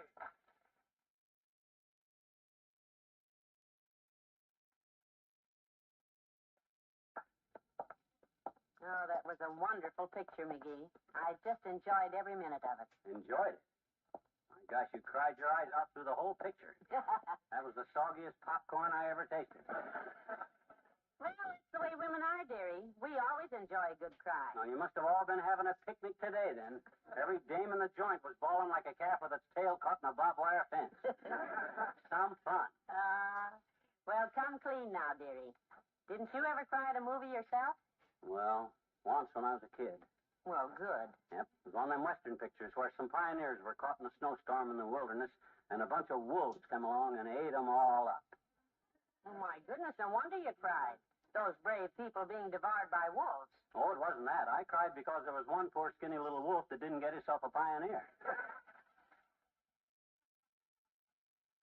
What a lovable child you must have been. Well, I always have had a tender spot for dumb animals, and speaking of dumb animals, look who's coming. For goodness sakes, Dr. Gamble. Hello, Doctor. Hello, Molly. And a twitch of the eyebrow to you, bag britches.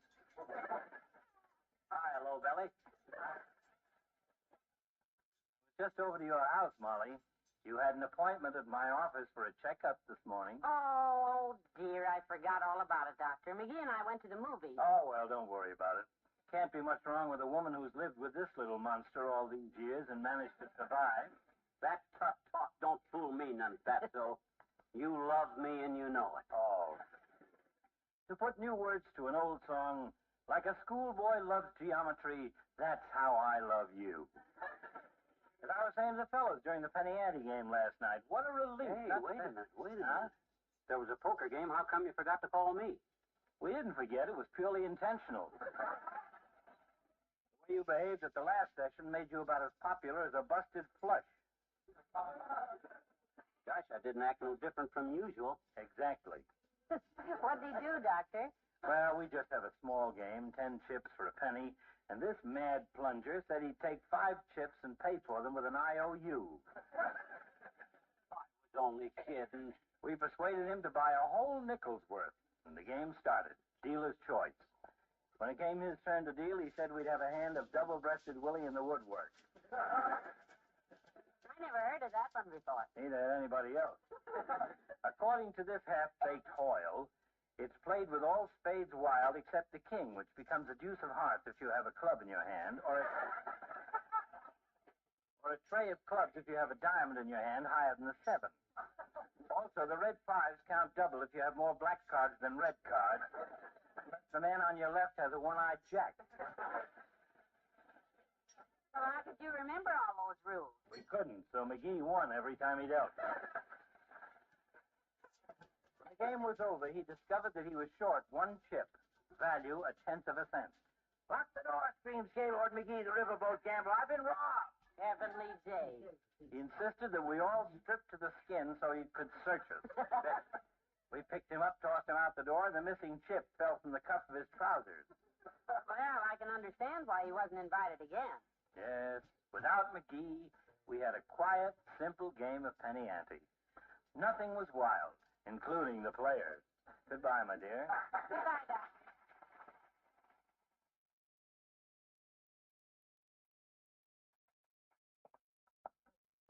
Huh. He sure don't let the truth interfere with a good story. You mean he made that up? Why, sure. That chip didn't fall out of my trouser cuff. It fell out of my pocket. Well, that's different, but no better. Well, now, don't go scolding me, Tootsie. I ain't the one that ought to be ashamed of himself. You're the one of herself. Me? For what? For not keeping your appointment with Doc, that's for what. My gosh, there just ain't no excuse for not remembering stuff. Oh, all right. So I forgot something, but it doesn't happen very often. No, it shouldn't never happen. Me, I got a terrific memory. My mind is like a big filing cabinet. If you could look inside my head, you'd see a whole line of long drawers. Sounds like wash day in the wintertime. Nothing to laugh about, kiddo. You ought to be like the... Well, McGee, we've reached our little nest. Shall we go inside and let the subject drop? Okay. But it's pretty embarrassing for a fellow like me, which never forgets, to have a wife which, in spite of the example set by her husband, does. Go ahead, dearie. Open the door. I can't. Why not? I forgot to bring my keys. We're locked out. Well, well. What were you saying about a terrific memory? Funny, I can't seem to remember.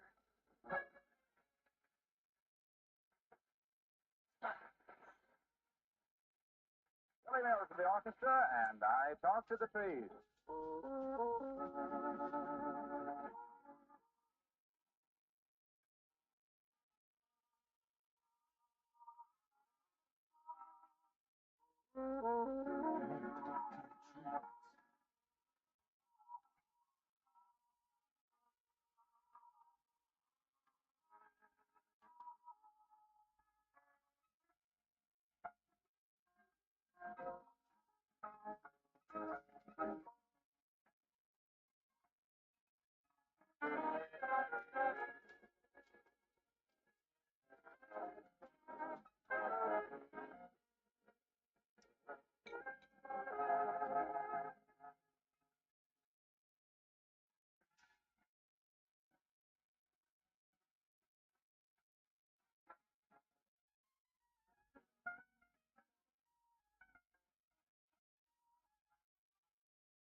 Well, if this isn't a fine thing locked out of our own house.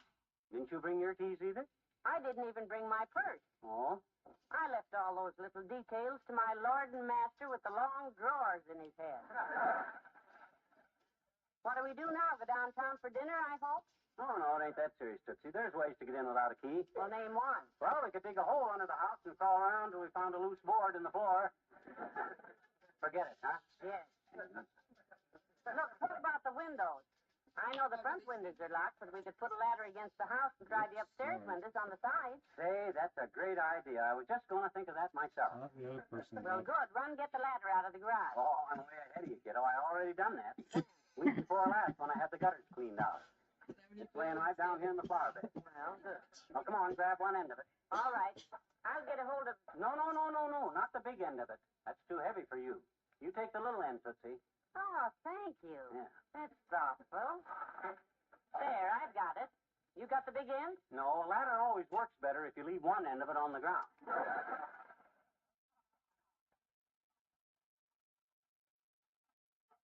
Come on now, raise it up. That's it. A little higher. Walk it forward. Easy. Back a little. Left, right. Now, let it go. There. We got it. Would you care to rest for a minute, McGee? Given all those directions must have tired you out. No, I feel fine. That's Mother's big, strong boy. Well, up you go. Oh, not me, kiddo. I couldn't. Why not? I got no head for high places. Sometimes I even get dizzy when I wake up in the morning and look over the side of the bed for my socks. Well, now, I'm certainly not going up that ladder. I don't want the whole neighborhood looking at my legs. What's wrong? Are your seams crooked? No, they're not, but that doesn't mean I want more troops or Hector Howell to see them. Oh, why worry about them guys? More Trooper's wife looks like she's walking around on 2 rayon radishes. Now, Hector Howell's wife is so bow-legged she could straddle a barrel without picking up a splinter. They wouldn't dare make no cracks about yours. Well, you certainly build up a girl's ego. Hello, Molly. Hi, pal. Oh, Mr. Wilcox. Hi, Junior. What's with the ladder? Getting ready to paint the house? No, we're locked out. I want McGee to climb up and see if that bedroom window's open, but he's afraid of the height. Yeah, I wish we had Uncle Dennis here. He'd do it. The higher he is, the happier he is. Well, hey, I'll run up and take a look. Swell, Junior. I'll hold the ladder. Hey, look at him go up. Sorry, pal, it's locked. Hey, look at him come down. My goodness, Mr. Wilcox, you certainly did that fast. Well, I learned how to climb ladders from the boys in the fire department, Molly. You should see those boys do it. Yeah, they're great, Junior. Oh, I was over there yesterday having a little coffee with the boys. Real coffee with plenty of fat milk in it. Oh. And the chief said he'd show us how they do a rescue. Yeah, I'd like to saw that. Daredevil stuff, huh? Oh, you bet. Wilcox, the chief said to me, Yeah? set down your cup of delicious steamy hot coffee. Coffee at its best because it has the beautiful creamy color Yeah. and the delightful flavor that fat milk always brings to coffee. Yeah? And come watch how we do a rescue, he said. Firemen always talk like that? In Wilcox's stories, everybody talks.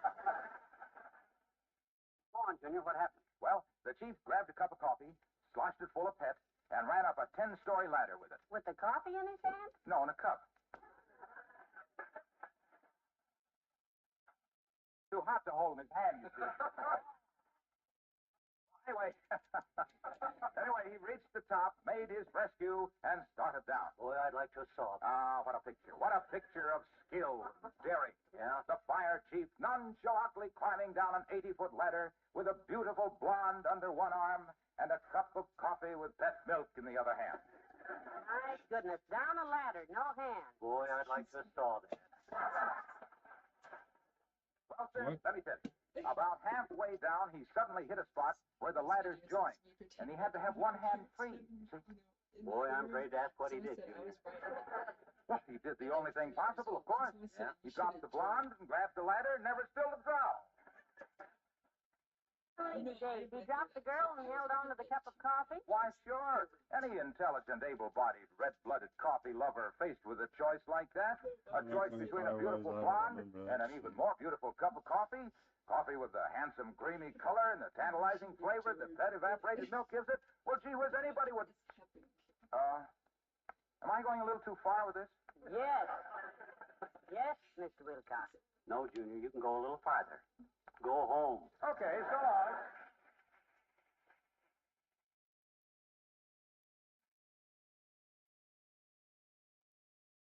Boy, that boy's getting a little confused, you know. Well, come on, I'll help you move the ladder over. Huh? Good. Maybe the next window might be Oh, open. easy now. Watch it. That's it. Easy. There. That's it. Now, could I persuade you to climb up there, please? I already told you, Molly, I can't stand altitude. You remember the time I tried on them elevator shoes and they give me the nosebleed? Any kind of height, just... Hello, Junior. There, Johnny. What you up to, kid? Oh, hi, old timer. We got ourselves locked out of the house. And McGee doesn't want to climb up to the window, claims it makes him giddy. I'll climb up, daughter. Won't bother me none. I've been giddy all my life. Oh, you shouldn't, Mr. Oldtimer, not at your age. Oh, I'm still pretty spry, daughter. As I was saying to my girlfriend, Bessie, t'other night, Bessie, I says, I'll never see 40 again, but who cares? I already seen it twice.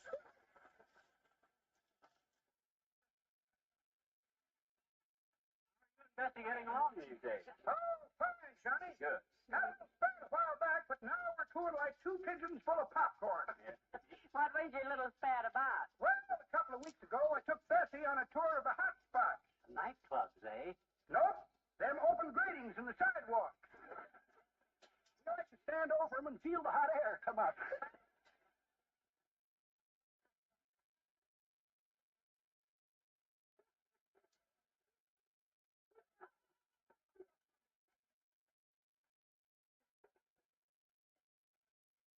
Sounds real entertaining. Yeah, I was standing there, some soldiers come by, and Bessie made eyes at them, and we had a beef. Oh?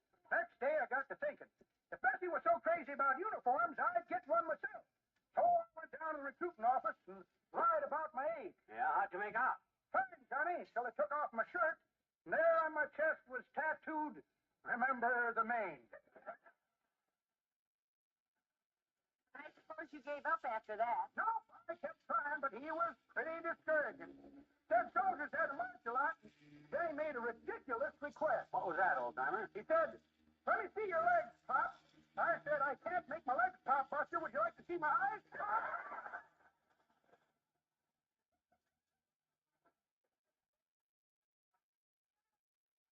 Ended up getting classified 4F. Not 4F, Johnny. He gave me a classification all my own. 4B. 4B. Yep. Badly battered, but belligerent.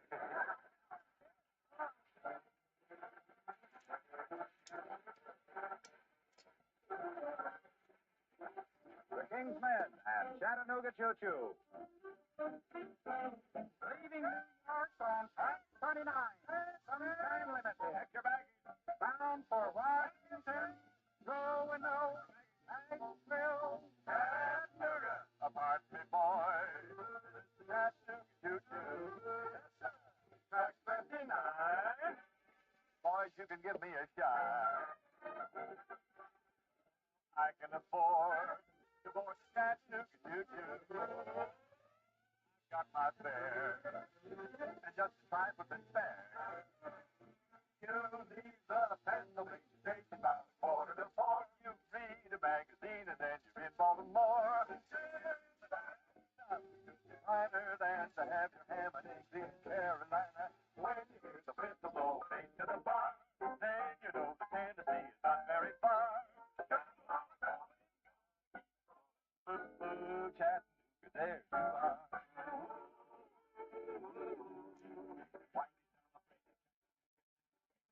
Moccasin bend of the Tennessee River, missionary ridges on the west, 120,000 population. The folks I love the best. Iron and steel are the principal products. Boilers, furniture, cast iron pipe. Many resorts to attract the tourists. You ought to be there when the beaches get right. Chattanooga, Chattanooga, Tennessee. Gonna be a certain party at the station, dressed in satin and lace. I used to call funny face. Oh, she's gonna cry and tell her I'll never wrong. Oh, Chattanooga choo-choo, won't you choo-choo me home? Chattanooga choo-choo, Chattanooga, Chattanooga choo-choo.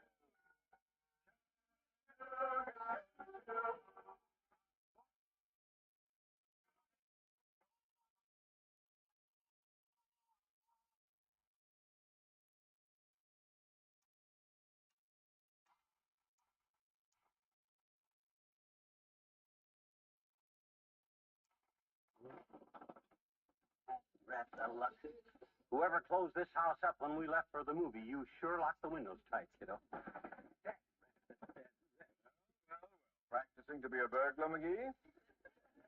Hello, Molly. Hello, Mr. Mayor. We're locked out of our house. Yeah, Latriv, we went to a movie this afternoon, and Molly forgot to bring her door key. I forgot to bring his, too. Yeah. Well, maybe I can help you, Molly. How about the back door? Locked. Well, let's go have a look at it.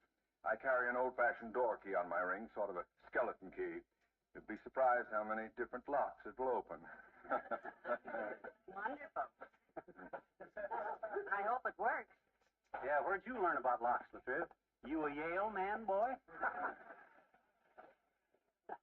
Oh, gee whiz, don't you get it, kids? Yale locks, Yale University. Tain't funny, McGee. Tain't? I wasn't amused by it. As a matter of fact, McGee, if you really want to know, I was educated in England. Graduated from Eton College. My gosh, them English have a special college where they just teach that? Just teach what? Eating. You said you graduated from an eating college. I had no idea they specialized like that over there.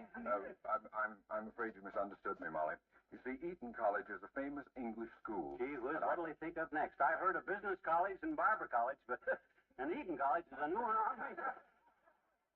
I didn't say I attended an Eton College, McGee. I merely said I attended the Eton School. The one and only Eton School. It's the only one I've ever heard of. I know that.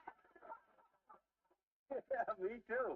What'd you major in, Latrell? How to carve at a formal dinner, or did you just go for a straight degree of LLD, Doctor of Light Lunches? Just a moment, please. This confusion is really I'll too bet bad. you were a wonderful student. I just bet you were. Honor student, probably. Yeah. How did you graduate? Magna cum and get it?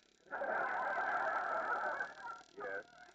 No. I'd sure like to see your diploma sometime, boy. What's it look like? A cross knife and fork on a saucer of tea with a mutton chop rampant on a field of Yorkshire pudding? Oh, stop it. Of all the stupid, deliberate ways to... Now, Mr. Mayor. Temper. Oh, I'm sorry. Now, listen, please. I merely said that I attended Eton College in England. E-T-O-N. Eton. E-T-O-N. That's the name of the school. They don't teach eating there. Boy, they don't teach spelling there. E-T-O-N, Eton. A college man, and he can't even spell Eton. I'm not trying to yell Eton. I'm Eton. Eton. That's spell Eton. Look, when I said I went to Skeet Newell in Binghamton, I didn't mean I skint the wool to earn the lead. What school to burn my feet? To earn the meat? Feet. You're the one. It was I was.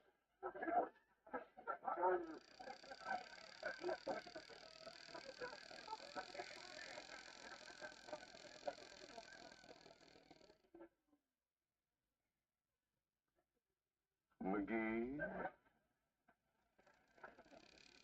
Yes, boy. This key of mine works as I thought it would. It unlocks the back door, you see? Oh, good. I can open it, you see? Oh, that's swell, Ted. And I can close it and lock it. Yeah, but you got to leave it unlocked, or we can't get back in. Yes, I know. Good day.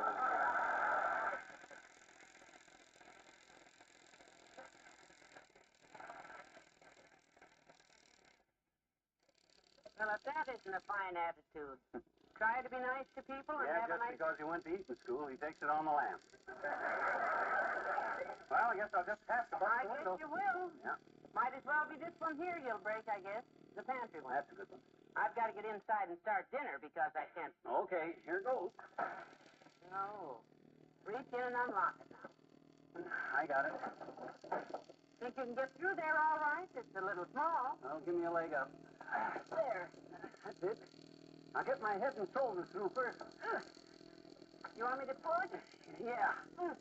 I can't get my hips through. Oh, dear, what a tight fit. Doc, I can't go either way. Help, Molly. It's cut my window. Trying. Now push. Whoa. No, don't do both at once. Well, I'm trying to help you. Help. Run. Get a saw. Get a carpenter. Now. Took it easy, McGee. Took it easy. Who's in there, McGee? It's me, Mrs. Ole Clemson rides again. Well, come on. Drag me through here, Ollie. Grab my arm. You know, it's a good thing I'm here, McGee. Easy now. I pulled you right on in the pantry here. Now. There. That's it. Oh. Boy. Thanks a lot, Ollie. Open the back door for Molly. Well, hello, Mrs. Come in. It's your house. My goodness, I'm certainly glad you were here, Ollie. Sit down, I'll put some coffee on. Well, thanks, Mrs. You stopped in to bring back eggs my missus borrowed there on the Sanko there. Oh, that's swell, Ollie. And anytime you want to borrow anything else, boy, you're welcome to come over here. Hey, wait a minute. How did you get in this house, anyhow? My goodness, I never thought about that. That was very simple, McGee. I knock at the front door, nobody answers, so I push it open and holler McGee. Then you holler back help, I come in the pantry, and there you was in the window, stuck like a pig. You You just push the front door open? Sure, you shouldn't leave the door unlocked like that, McGee. That's a very careless habit. Careless my clavicle. This is ridiculous.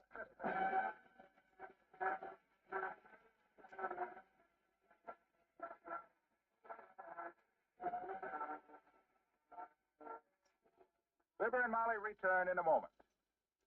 Ask any good cook who cooks with pet evaporated milk, and she'll tell you that there is no better milk. You'll say so, too, once you discover how many favorite family foods you can make extra delicious and extra nourishing with pet evaporated milk.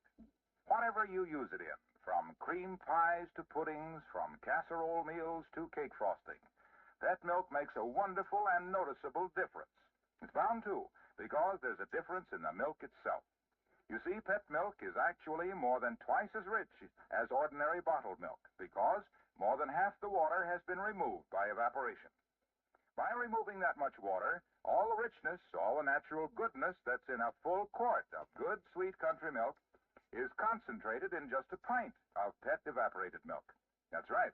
Just 1 pint of pet evaporated milk has the same natural richness and food value as a full quart of good, sweet country milk. So is it any wonder that pet milk is the first choice of good cooks? Make it your first choice, too, next time you go to your grocer's.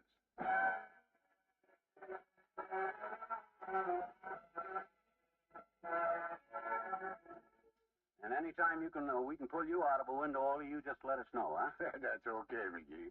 I was just thinking, though. I don't know which way I should told the fellas at the Elks Club, McGee, about that. Well, what you mean? Which way to tell it? Well, I could say it 2 ways. You're an American fella, of course. Why, of course, Ole. Well, I don't know if I should say I gave a big york and pulled a yank through the window, or I give a yank and pull a big york through the window. That's a yoke, McGee. Not when you're the yerk, the yolk's on it, ain't it? Good night. Good night, all.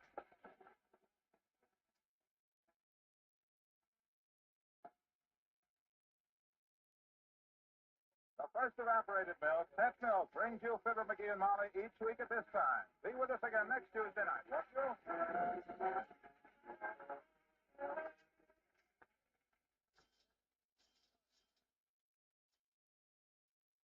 Some husbands forget wedding anniversaries. Others remember with a gift.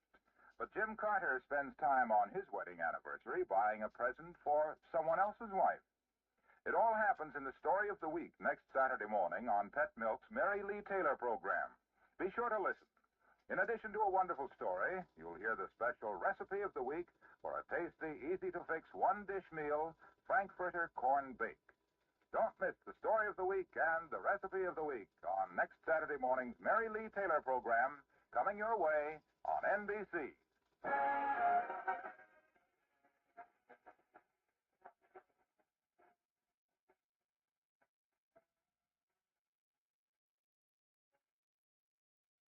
Now enjoy the Eddie Cantor Show on NBC.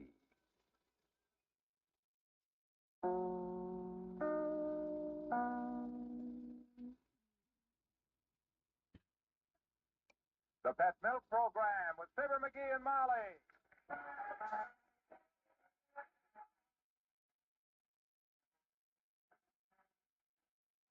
The first evaporated milk, Pet Milk, presents Fibber McGee and Molly with Bill Thompson, Dick LeGrand, Gil Stratton Jr., Gloria McMillan, and me, Harlow Wilcox.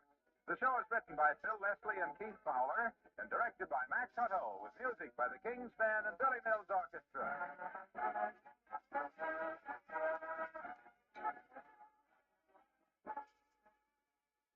This commercial is for husbands only, especially you husbands who help with the family food shopping.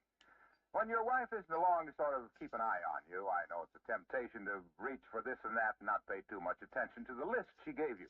But please, fellas, whatever you do, don't forget the pet evaporated milk. You know what happens if there's no pet milk in the house? Well, there's none of that good milk gravy you like with your meat and potatoes. It's pet milk that makes that gravy so good. There's no cream pie for dessert either, because without pet milk, how's your wife going to make that wonderful kind of cream pie you like? And how about the baby? Don't you know that every day in every way your baby gets stronger and sturdier because of pet evaporated milk? Another thing, your coffee isn't going to taste half so good if there's no pet milk to put in it. I've only got a minute, or I'd tell you about dozens of ways your wife uses pet milk so you can enjoy every meal more. But take my word for it, will you, as man to man? And remember, when you do the family shopping, to be sure to take home some pet evaporated milk.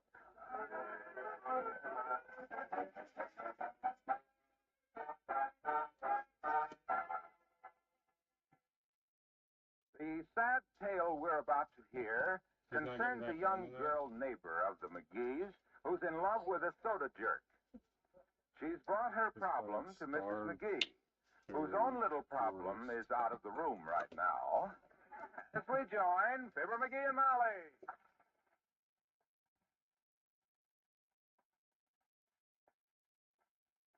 Now, you sit right here and tell me all about it, Deborah. I'll be glad to help if I can, dear. I'd kind of like a man's point of view on it, too, Mrs. McGee. Is Mr. McGee home? Yes, he's down in the basement, dear, tinkering with the cuckoo clock. He took it apart last week to clean it, and now the cuckoo comes out tail first. He'll be along in a minute, though. Oh, good. I think he knows Ed. Ed? Ed Tatum, the man I love. Oh. He's head of the soda department at Kramer's drugstore. We've been going steady ever since we... Oh, hi, kiddo. Well, finished with the... Oh, we got company? Yes. You remember Deborah Lynn, don't you, Oh, dearie? sure. Hi, Debbie. Hello, Mr. McGee. Say, you're getting to be a real grown-up young lady. Seems like only yesterday I saw you on the street eating a big taffy apple. When was that? Yesterday. That's probably why it seemed like yesterday. You know, I fixed the cuckoo clock. The bird comes out head first now? No, but I cut the feathers off the tail and painted a face on the bare spot.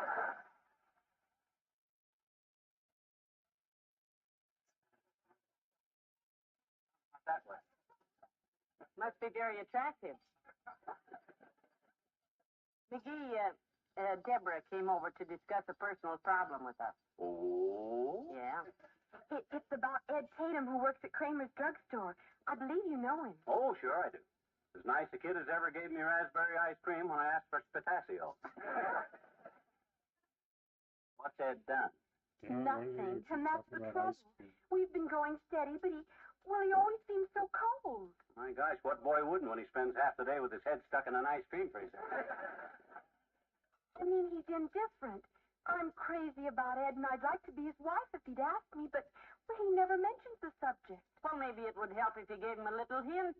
Yeah, that's an idea. Oh, boy. The hints Molly used to give me when we were going together. Now, lover, if it's all the same to you... I'll never forget the time I came to see her and she left every faucet in the house running so as it would sound like Niagara Falls. Dearie, if you don't... And another time we went on a picnic when she was hitting real hard that she'd like a ring on her finger, see? She brought along weenies, and every weenie was wearing a donut. And enough, huh? That's enough of that. Okay. But them hints work for you. They might work for Debbie here, too. Oh, I've tried hints, Mr. McGee, but they just roll off of Ed. I'm afraid he just doesn't love me. Oh, now don't you worry, Debbie. I'll bet you he does. The boy's probably just bashful. Sure he is. I watched that kid down at Kramer's, Debbie. That boy gets all red and flustered when a lady orders salad without dressing. If I only knew that was it. If I could be sure that he loves me, but is just too shy to say so. Well, there's one way to find out. I'll go down to Kramer's drugstore and ask him. Want me to? Oh, gee, Mr. McGee, would you? Oh, that's wonderful. I just don't know how to thank you. Okay, you wait here with Molly. Oh, but McGee... I'll go to the drugstore and be like Cupid, except a few years older and with more clothes on.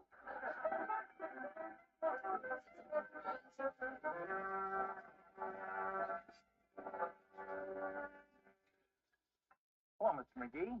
Hi, Ed. What can I do for you today? Maybe a phosphate? No, nothing, Ed. Just dropped by to chew the fat. As long as I'm here, though, you might give me a glass of water. Yes, sir. Here you are. Could you put a little ice in it? Sure. Thanks. Say, them slices of lemon you got over there, cut up for the tea. How about squeezing one of them in my glass? Sir. There. How's that? Fine. Now slide me the sugar bowl. Okay. else, sir? No, that's all. Ooh. That's the worst dad-ratted lemonade I ever tasted. People oughtn't to pay for it. You didn't, Mr. McGee. Well, I'm talking about people that's dumb enough to. I guess I shouldn't worry about them, though, but that's the way I am, Ed. Always fighting for the underdog. But that ain't what I come for, Ed. You got time to talk? Oh, sure. I'm just fixing the banana split. You go around with little Debbie Lynn, don't you? Yes, sir. You like her? Like her? Oh, she's wonderful. She's marvelous. Debbie's the most beautiful, the most lovable. Hey, you better put that banana down. You're squeezing the insides out of it. See, I'm crazy about Debbie, Mr. McGee. Yeah? I think about her all the time. I see her face in every Sunday I dish up. That's why I get confused and serve people the wrong ice cream. Yeah, being in love can do that to a guy, I guess. Gets so he don't know his tutti from his fruity. Well, that's what Debbie does to me, all right. Well, if you're so crazy about her, why don't you ask her to marry you? Oh, she'd just laugh at me. Like, I'm not fit to put pickles on her sandwich plate. I'm not fit to touch the hem of her hamburger. I'm not fit to... No. Never mind the shop talk. I got news for you, Ed. Debbie loves you, too. She'd like to marry you. What? Yep. What? How could she? I can't believe it. Look, Debbie's at our house right now. As soon as you get off work, why don't you come by there and pop the question at her? Oh, I will. Oh, boy, I'll be there. Okay, I'll see you when... Hey. What you doing with them chopped nuts? Chopped nuts? Uh-huh. Oh, I'm just putting them in the banana split bowl. That ain't a bowl, boy. That's your left ear.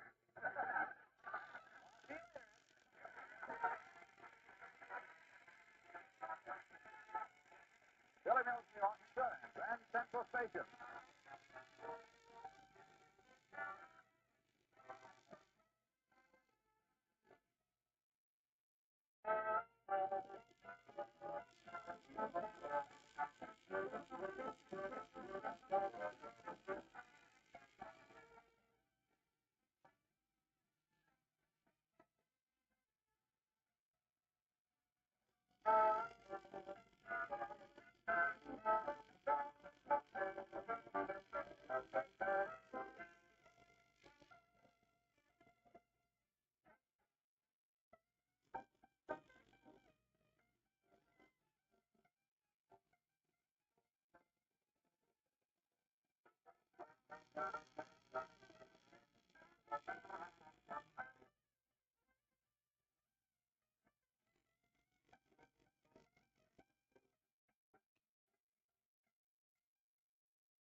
It worked out just like I told you it would, Debbie. Ed's hopped up like a frog on a rock. He's coming over here right after work and propose. Oh, Mr. McGee, how wonderful. Good for you, dear. You've done a fine thing. Yep. Debbie's a lucky girl to get herself a husband like Ed. Because the kind of a fine, upstanding, sincere, sweet, thoughtful type husband I am, he is. Or will be. Oh, I know he will. Oh, I'm so happy. Hey, Molly, get up and let me have that big chair you're sitting in, will you? That walk to the drugstore kind of left me kind of pooped. My chair? Well, dearie, I'm trying to sort out some of your socks. Oh, come on, you're always up and down so much anyhow, waiting on me anyhow. It's a shame to waste the best chair in the house under you. Yes, I guess it is. All right, take the chair. Thanks. Hand me a cigar off the mantel, Molly. I'd get it myself, but you're already on your feet, and as long as you're up... Come in. Well, hello there, Mr. Oldtimer. Hello there, kids. Hey, company. A friend of ours, old-timer. Debbie Lynn. This is him. I'm glad to know you, sir. Likewise, daughter. Hi, pretty name, Debbie. Think I knowed your mother.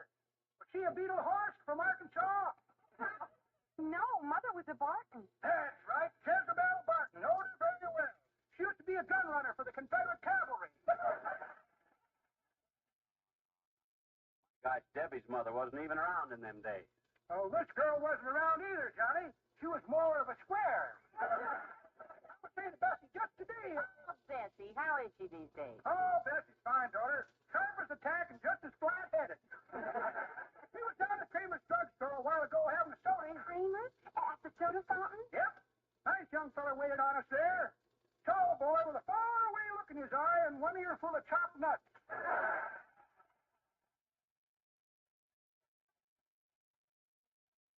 That's Ed. Yes, he's the boy Debbie here is going to marry. Is that so? Funny you should mention marriage, daughter. Bessie brought it up just a while ago. She did, huh? Yep. We were sitting there eating a double moon glow purple stardust sweetheart deluxe delight. With whipped cream and 2 spoons. Done something to her, I guess. Really? All at once, she turns to me and says, "Honey boy," says, "let you and me get married." Just like that, huh? I says, "Don't be silly, Bessie," I says. "Who in the world would marry us?"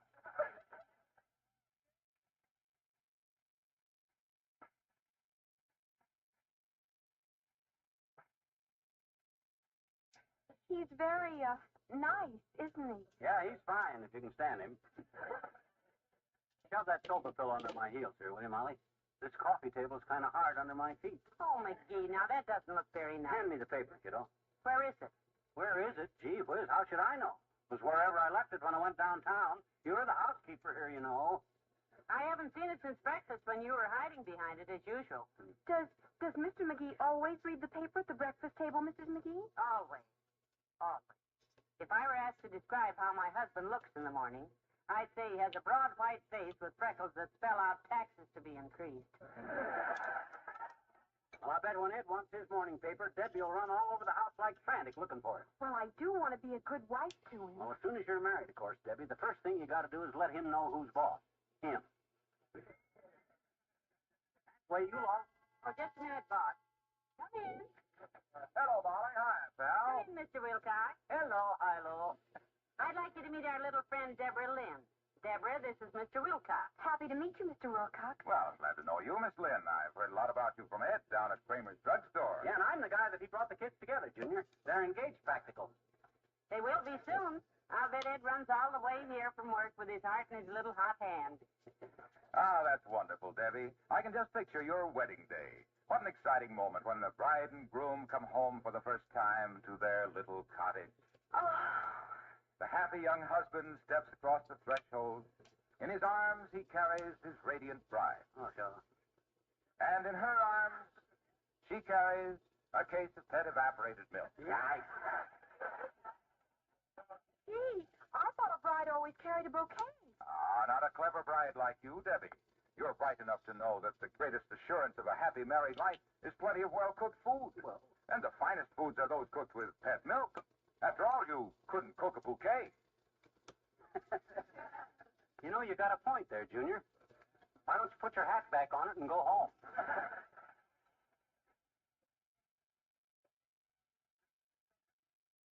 Debbie, you must always remember that marriage is a 50-50 proposition. One horse and one rabbit. By 50-50 proposition, I mean give and take. Give and take. Yes. Give him his favorite foods prepared with pet, and take a bow when he thanks you. Ah, yes. It takes a heap of cooking to make a house a home. Debbie, another thing a wife must remember is to always keep smiling and cheerful through all kinds of trouble. Oh, I will. Someday your husband may come home with tears streaming down his face and say to you, "Deborah, all is lost. We're ruined. The market crash has wiped us out. I've lost my job. The mortgage is due. And I was just run over by the 14th Street bus." Woe is us. Woe is right, Junior. Of all the Oh, I'm supposed to stay cheerful, Mr. Wilcox? Always, Debbie, always. As he sits laughing, his head on his arms, his shoulders heaving with emotion, you say with a cheery smile, "Too bad, darling. Here, have a cup of steaming hot coffee, made rich and delicious by the addition of copious quantities of pet milk." Yeah, and then you better duck, Debbie, because if he don't throw that cup right at your noggin, I won't... Now, wait a minute. Quiet now. Okay, I'll be quiet. So you see, if you remember all those things, Debbie, you and Ed will be supremely happy in your little pet-covered cottage. That's vine-covered cottage. I know. And nothing could be finer than pet. Goodbye, kids.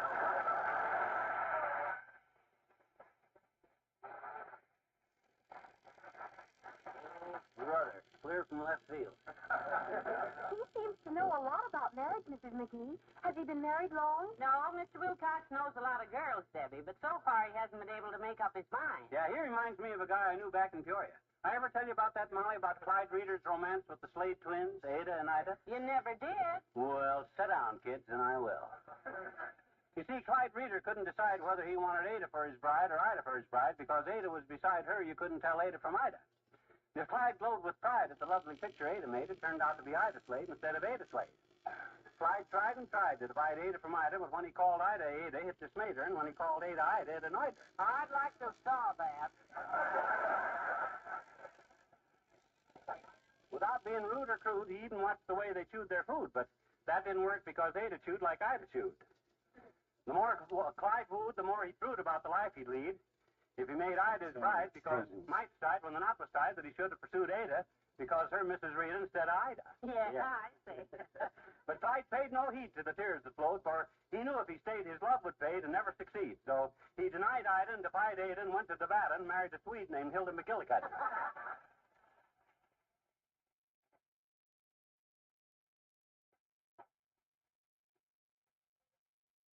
Well, that's very interesting, dearie, wasn't it, Debbie? Oh, excuse me. I guess I was thinking about Ed. What was it about the people in Peoria, Mr. McGee? Well, you see, Clyde Reeder couldn't decide between Ada Slade and Ida Slade, so he told... You go on thinking about Ed, sis. That boy's going to make you a fine husband. And why? Because I and him have got all the same traits. I may be a little too generous at times, of course. But... Oh, see, that reminds me, McGee. Be sure and let me have some money before you go to bed tonight, will you, dearie? Money? Yeah, there's a big sale on dresses at the Bonton tomorrow, and I want to get there early. Are you kidding, Tootsie? You already got a dress. Well, of course, but... My gosh, the one you got on looks okay. Turn around. Why, there ain't a hole in it any place. When'd you buy that? September. Nearly new. 1948. Wore well, hasn't it? You see, Debbie, that's one of the things that a good husband expects his lucky wife not to do, buy too many clothes. But gee, Mr. McGee, 4 years is a long time for a dress. I'm sure Ed would want me to have enough money to... To keep him well-fed and happy, you betcha. The way to do that is to start yourself out on a budget. Yes, we started on a budget, Debbie. It showed us what it cost to live and how much we could save out of our paycheck each week. Only one thing was missing. What was that? A paycheck.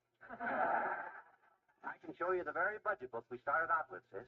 Got it right here in the hall closet. Oh, no, don't open that, McGee. Relax, kiddo. I straightened this closet all out yesterday. Heavenly days, you did straighten it out. Yeah. You see, Debbie, all husbands like a place to keep their own stuff in. Private. I keep mine right here in the hall closet. Nice and neat. Yes, sir. And there's the old budget book. Right under this stack. Here, let me get it. Watch it now.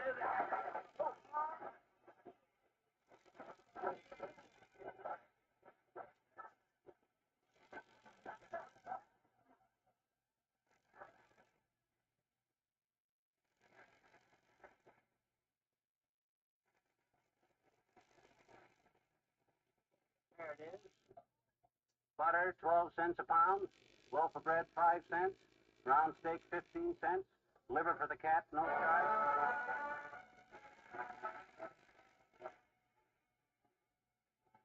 The King's Men and Slowpoke.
Keep me waiting till it's getting aggravating. You're a small folk. I wait and watch, but you never seem to hurry. You're a small folk. But I keep trying to chase you. What's the use if I do? I guess I'll have to be a small folk.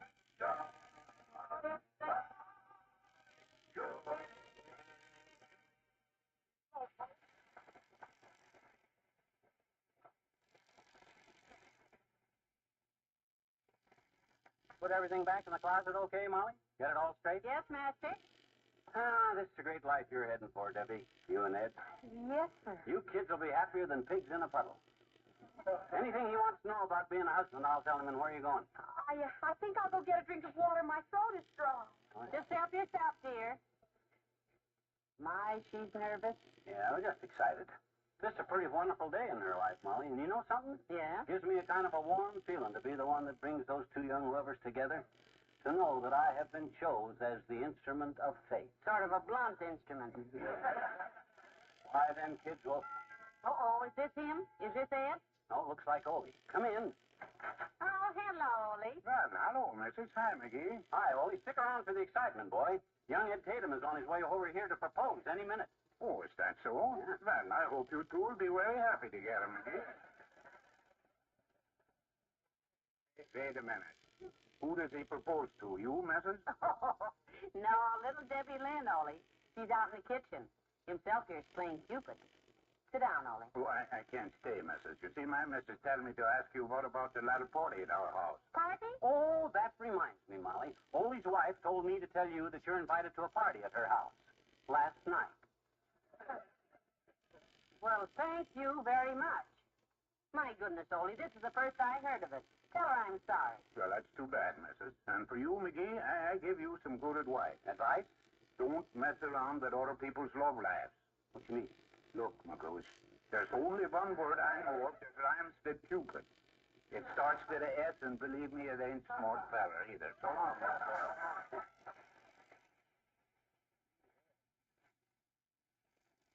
I'm sorry I forgot to tell you about that party, Molly.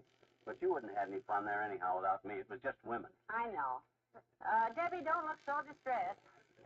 That happens all the time, dear. I didn't mean to be listening in, Mrs. McGee, but, gee, I'd hate to miss a party just because my husband... Well, I hardly ever go anywhere without him anyhow. The most fun about being married is just being together, the two of you. Always. Sure, dear.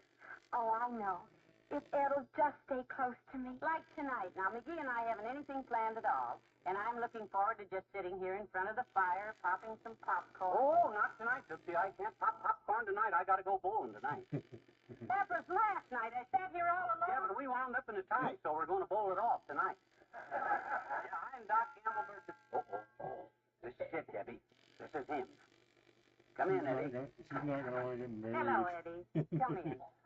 Hello, Mrs. McGee. Mr. McGee. Ah, Debbie. Oh, Eddie. Oh, sure. He's been waiting for you, Eddie. Yeah, go on, boy. Do your stuff. Debbie, darling, I want you to be my wife. That's it. I will cherish you and protect you, and I'll work my brains out. Oh, Eddie, I know you will. Will you be thoughtful and kind? And when I need things, will you let me buy them? And will you never leave me home alone, Eddie? Isn't that sweet, McGee? Yes. It's a far, far better thing I done than I've ever done before. Debbie, listen. This is a pledge, honey, a solemn vow. Yes, Eddie? I promise you from the bottom of my heart, I'll always do everything I possibly can to be the same exact kind of husband Mr. McGee is.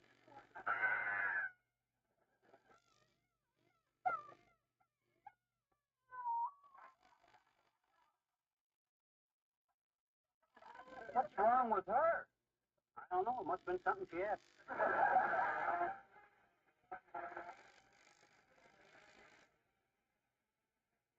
Fibber and Molly return in a moment.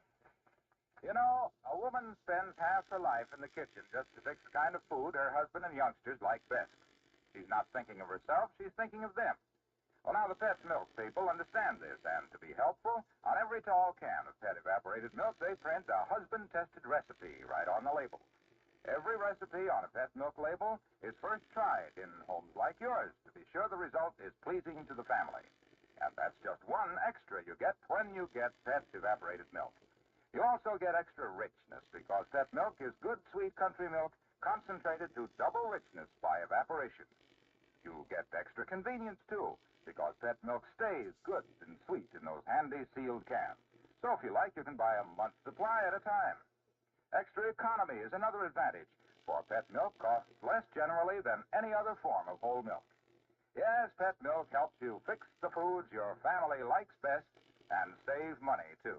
So, next time you go to your grocer's, don't forget to get some pet evaporated milk.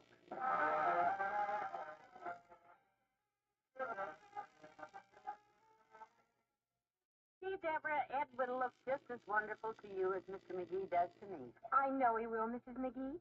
I acted awfully silly a while ago. Mr. McGee has his faults, of course. We all do. But I wouldn't know what to do without him. Why, I just couldn't give him away for anything. I'm sure you couldn't.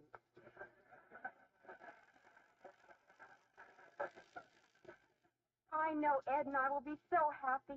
He'll be so sweet and thoughtful and kind. The most wonderful husband in the world. Somebody call me? No, dearie. Oh, good night. Good night, all.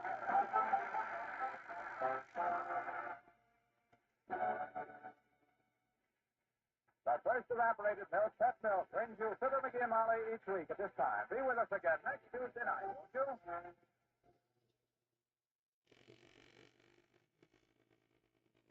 Mix a happy marriage with a lonely mother-in-law and a secret love, and you have the ingredients for the dramatic story of the week on Pet Milk's Mary Lee Taylor program next Saturday morning. Don't miss it. Right after the story, Mary Lee Taylor will tell you the easy way to make the kind of cherry cream pie husbands like best. It's a big double feature, so be sure to listen next Saturday morning over NBC for Pet Milk's Mary Lee Taylor.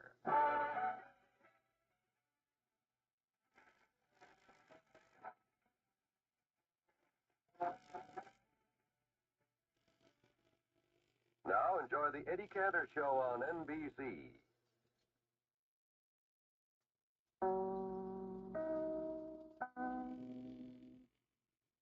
The Pet Milk program with Fibber McGee and Molly.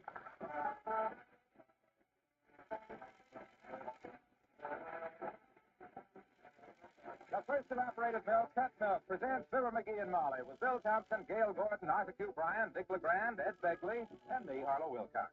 The show is written by Phil Leslie and Keith Fowler and directed by Max Hutto, with music by the King's Men and Billy Mills Orchestra.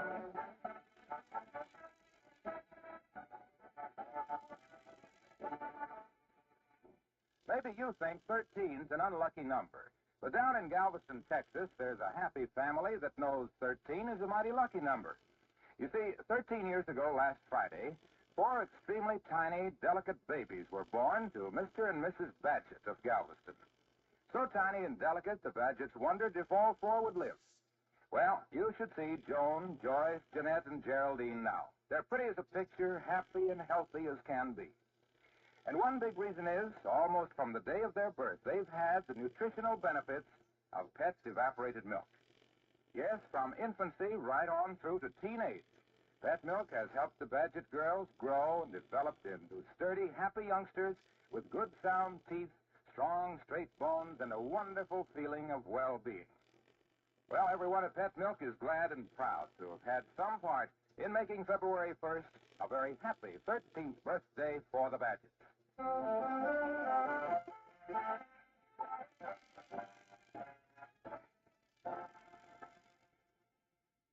There's an old saying to the effect that he who dances must pay the piper. It fails to mention that he who sits at home and can't dance anyhow must pay the butcher, the baker, and the Wistful Vista Gas Company. That's what's happening right now at the home of Fibber McGee and Molly.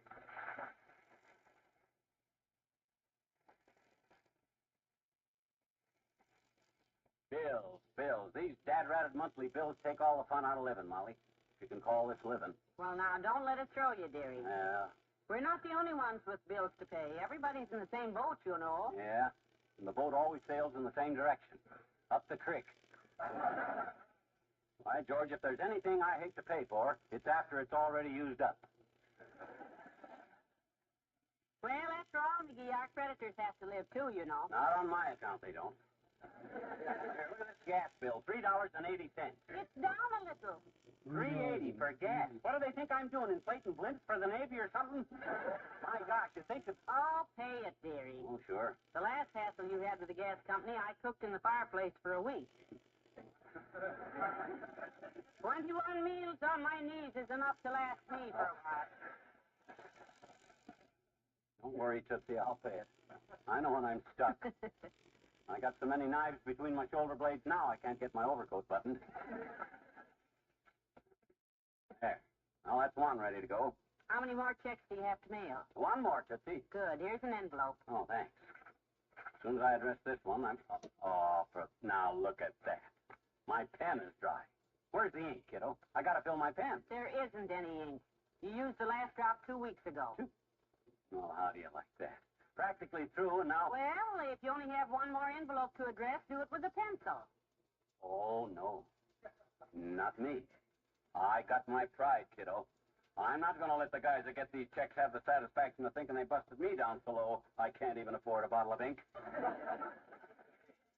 Can you? Well, don't worry. My credit's good. Come on. Back the car out. We're going to Kramer's drugstore.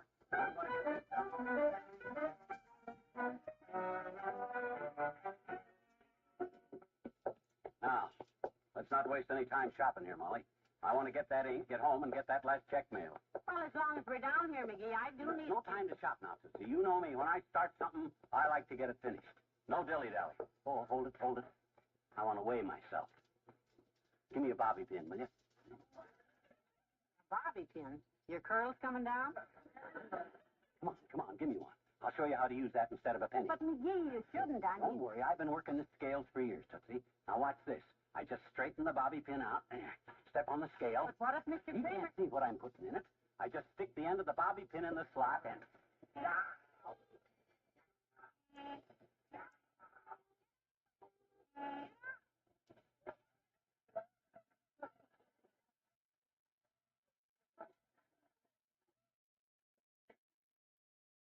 gosh.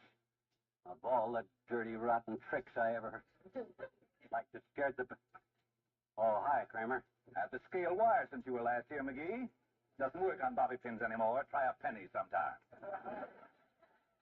Anytime I want to get weight, Kramer, I got a scale at home. We're here on business. Yes, we want a bottle of ink, Mr. Kramer. Well, you're in luck today. We're having a penny sale on ink. 1 bottle for 25 cents, 2 for 26. We'll take 2, Mr. Kramer. Here you are. Hey, the ink looks kind of gummy in one of these bottles, Kramer. The 2-bit one. Just put that one back, and I'll just take the penny bottle. You tried that at our last penny sale, McGee, remember? Oh, was that here? I thought that was the drugstore across the street. Okay, charge my account. Anything else? Yes. You still fill lighters free, don't you? Well, all right. Here's mine. It's been dry for a week. I've been trying to get down here, but I've been so... Hey there, kids! Hi, Donna! Hi, Johnny! Hello, Mr. Oldtimer. Hi, old-timer. What are you doing down here? Oh, shopping, Johnny. Yeah? Come in to buy some vitamin pills for Papa. Oh, what kind do you get for him? Don't matter, daughter, as long as they're big and round. Papa don't take 'em, he shoots marbles with 'em. My goodness, at his age, he still plays marbles, huh? Best shot in town with a cloudy alley. You spits horseshoes, too, but he keep it tough. Too strenuous for him, hey? Nope. Papa likes to keep up with the times, Johnny. Yeah? Figured the automobile had replaced the horse, so now he pitches auto tires. What does he use for a stake? Lamppost, Johnny. Oh, lamppost. There's one in our corner, and when Papa makes a ringer, the whole neighborhood goes dark. Must be quite a sight, the old boy flinging automobile tires at lampposts. Yes, sir. Looks very impressive, Johnny, especially on Sunday. Oh? Weekdays, Papa just wears old clothes and tosses retreads. But Sundays, he gets all dressed up and throws nothing but white sidewalks.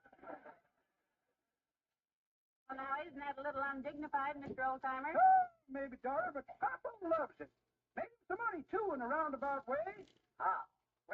kind of hard to find tires for pitching, Johnny, so Papa took an ad in the paper. Oh? Says, see me first if you want to get rid of that old spare tire. And what happened? 15 fat ladies showed up, and Papa opened up a gym class.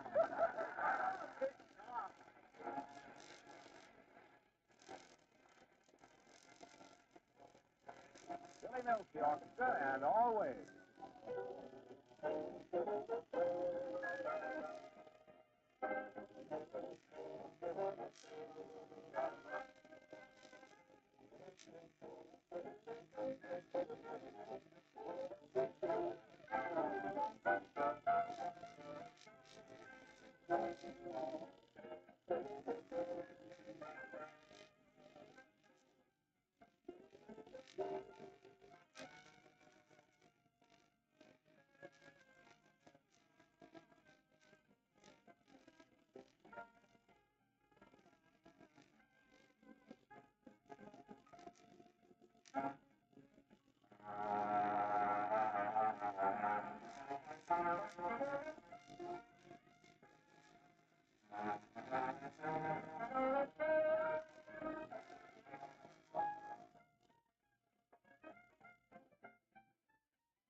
Well, kiddo, back to work. When I start something, I finish it.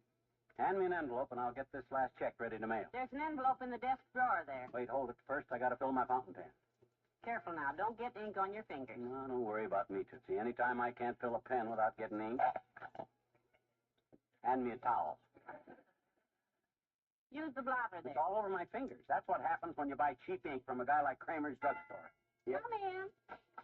Well, hello, Mrs. Hi, McGee. Hello, Ollie. Come in. Oh, hi, Ollie. How's it going, boy? Well, not so good, McGee. No? I got circles under my eyes all the way down to my whiskers. What caused that? Well, I ain't feel so hot at the Elks Club this morning, so I go home and stretch out on the sofa to took a little nap. Oh, did you have a good rest? Oh, fine, until my missus tiptoes in to see if I'm asleep. She leans over me in the dark, her elbow hits the goldfish bowl, and I'm better than the old mill stream and fuller of fish. And just for that, I wake up. My gosh, no wonder. She dry you off? Oh, sure, and removes the goldfish. Oh? Including one little fella who was swimming up my necktie to spawn. Then I go back to sleep, but I guess I smell like fish because our cat comes in next and yumps on my chest. I wake up looking the puss right in the puss. Sounds like a sort of a catnap. Yeah. That's very funny, missus. Well, anyway, I follow her, and my missus comes. She chases him out with a broom. Yeah? She hits the cat once, the floor lamp twice, and me 6 times. That was the end of your nap. No, I give it one more try. I smoke a pipe a while to quiet my nerves.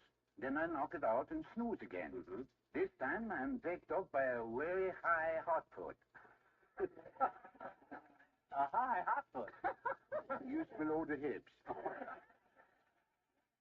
The spark of my pipe had dropped on the sofa. I went to sleep on it, and there was, such a bonfire burning close to the hide of me. I don't suppose you went to sleep again. That was too late, McGee. I'd burned my britches behind me.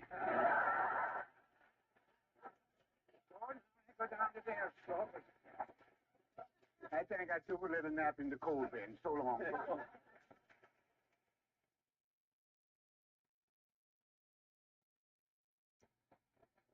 Poor Ollie. I hope they have soft coal down there. Now, doggone it, if I can concentrate for a minute, I'll get this envelope set. Oh, damn. Now what? Ah, that's cheap ink of Kramer's. Leaked all over the envelope. Here you know. That's the last envelope in the house. What?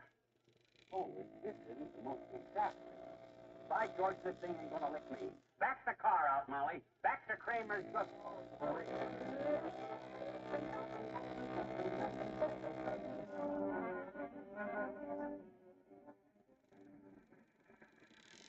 Boy, here's the place. In the park right in front of the drugstore, Molly. Leave the car in there. Yeah. Hey, mister, watch out. Mister, thank goodness. Gosh, he stepped off the curb right in front of me. Maybe he's been figuring his income tax and done that on purpose. You better watch where you're going, Miss Bud. You almost... Oh, hey, it's you, Junior. Hi, pal. Hello, Molly. Well, hello, Hiram. Oh, thanks for the fast stop. Didn't you see us coming, Mr. Wilcox? I'm afraid not, Molly. I'm in a kind of a daze, kids. Look, you know that big quiz show on WBIS, the one with all the loose? Yes, why? Well, I was over there this afternoon. They called me up on the stage, and I won the jackpot prize. Oh, that's wonderful, Mr. Wilcox. Boy, you must have won enough stuff to fill a whole... You should have seen the stuff they had on that stage, Val. Yeah. First prize was 3 mink coats, 6 convertibles, a yacht, and I don't know what all. Heavens, isn't it wonderful? What are you going to do with all of it, Mr. Wilcox? My mink size is 14. Molly, I didn't take any of that junk. I like yellow convertibles, didn't you? Huh? You didn't take it? No. You see, as first prize winner, I had a choice, Val. So I took the other prize. Great, big, beautiful cherry cream pie. Made with pet evaporated milk. I was wondering when we were going to hear the first little trickle. Oh, what a fabulous prize. That delicious, smooth custard made so rich and creamy with that evaporated milk. Oh, yes. Ah, yeah. It's that that makes that difference. That milk that gives it that delightful, creamy smoothness. That tops everything taste. I know it's wonderful, Mr. Wilcox, but, well, 6 convertibles in a yacht and 3 mink coats. Oh, well, Molly, look, let's be practical. I've got a car. Yachts make me seasick. And, well, I look awful in mink. But a cherry cream pie made with pet milk, I'm no fool. One man's opinion. Picture me tearing into that beautiful meringue topping. Ah, boy, I'd like to have saw that. Slicing through that creamy filling, tasting that fabulous pet milk richness. Boy, I'm killing me. You're killing me, too, Junior. Hey, let me sit down here beside your car and dream about it some more. What a pie. What a flavor. What a thrill. What a knucklehead. Come on, Molly, let's get in the drugstore. Oh, hi, Kramer. We're back. McGee, I told you before there'd be no refund on that bottle of ink. Not my policy to We've take back. come to buy some envelopes, Mr. Kramer. Oh, I beg your pardon. I don't care about the weave or the gloss or the finish. I just want plain envelopes. Vanilla, I don't care about the flavor either. All I want is just... White envelopes, Mr. Kramer, regular size. How about these? 15 cents a package. How much for one? One? One envelope? That's all I need. I'm just mailing... Oh, live it up, dearie. Buy the whole package. He will if he wants any. Okay. Put them on my bill. And hey, Kramer. Yes? Fill my lighter, will you? I already filled your lighter. Yeah, but that was my pocket lighter. This one's off our coffee table. Snap it up, will you, Kramer? Because I got to get back to work. All right. That's it. You had to have a drugstore, Kramer. Why didn't you stay in the veterinary business like you started to? If you're going to deal with a jackass anyhow, you might as well.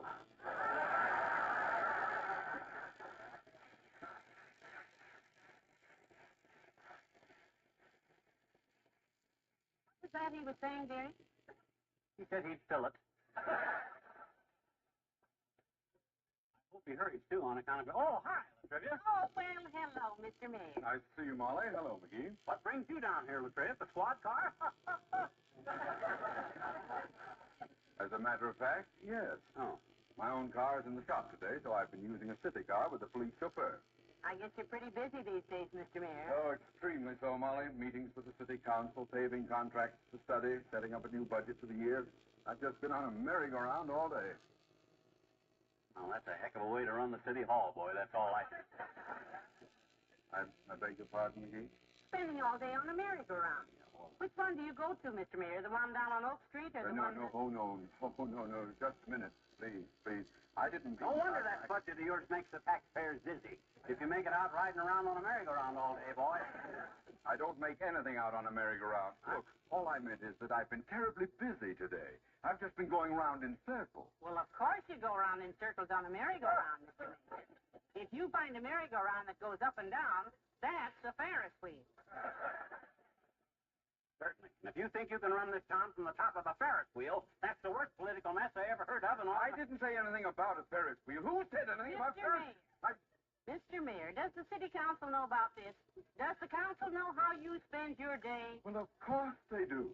The entire council has been with me all morning. Now, look. Oh, boy, that does it. Oh, that's true, riding the horses on the merry-go-round. Probably all dressed up in hop-along Cassidy suits with cap pistols and... I don't get dressed up in Cap-along hospital suits. Up in Rap-along Cassidy suits. Cassidy suits.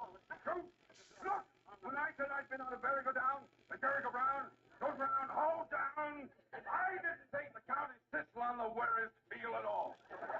And the council's pistol on the Werris pistol, you wouldn't want to... I didn't...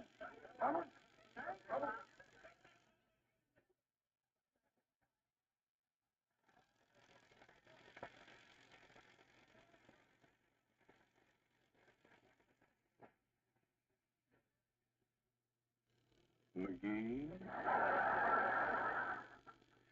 Yes, boy, I'd like to hear your explanation, but I got no time. I got to get home and mail out a bill.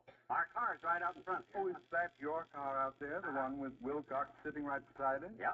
Oh, he's still sitting there, McGee. Oh? There's a man in a blue suit talking to him. That's my driver, Sergeant Breen. Oh? Mr. Wilcox is shaking his head. Oh? The officer has a book out. Oh? Mr. Wilcox shrugs. Oh? He gets up. You ready? He walks away. Hey, what was he sitting on out there anyhow? A fire hydrant? Well, it must have been pretty uncomfortable. What? Me parked next to a hydrant? Yes. Just a minute. Don't like that ticket. I'm a friend of the mayor. Hey, Green.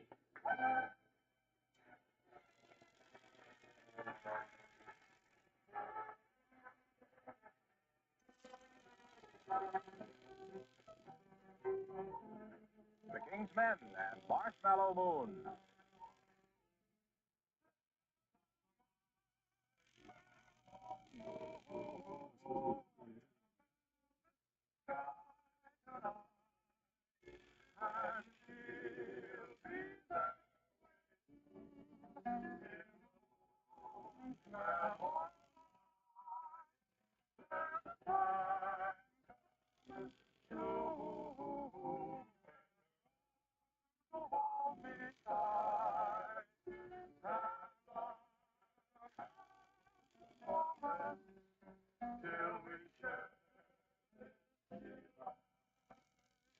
I know she must be watching this same old photograph. I wish that she could join me on this night so bright.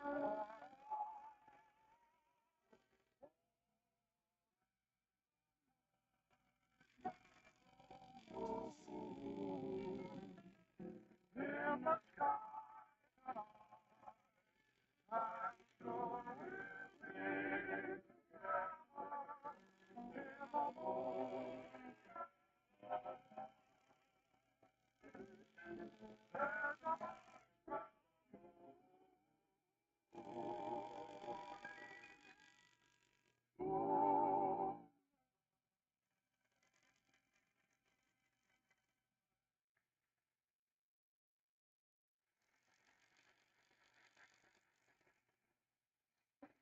And frankly, sweetheart, I'm just happy to get home and sit down for a minute. What does the citation say again? It says violation of Ord 4927, which translated means be at the police court tomorrow morning with $10 in my hand. Oh, dear. Well, sit down, relax. You can start mailing that envelope again tomorrow. Relax my clavicle. This thing has got my backup, kiddo. I'm going to address this letter and get this check mailed if it's the last thing I ever do. Well, now you can do it, sweetheart. I know you can. Mother has confidence in you. Well, thank you. Give me an envelope. Here. Let's see, George. There, finally got it addressed. At last. Give me a stamp, quick, while I'm hot. Stamp right there in the little box. Oh, I used all the stamps in that box. Don't tell me we're all out. Back the car out. Oh. Molly, I can't afford another trip in that car. Skip it. You mean we can stay home? No, sirree, we can't stay home. Grab your hat. We'll take a streetcar down to Kramer's. Oh, By George.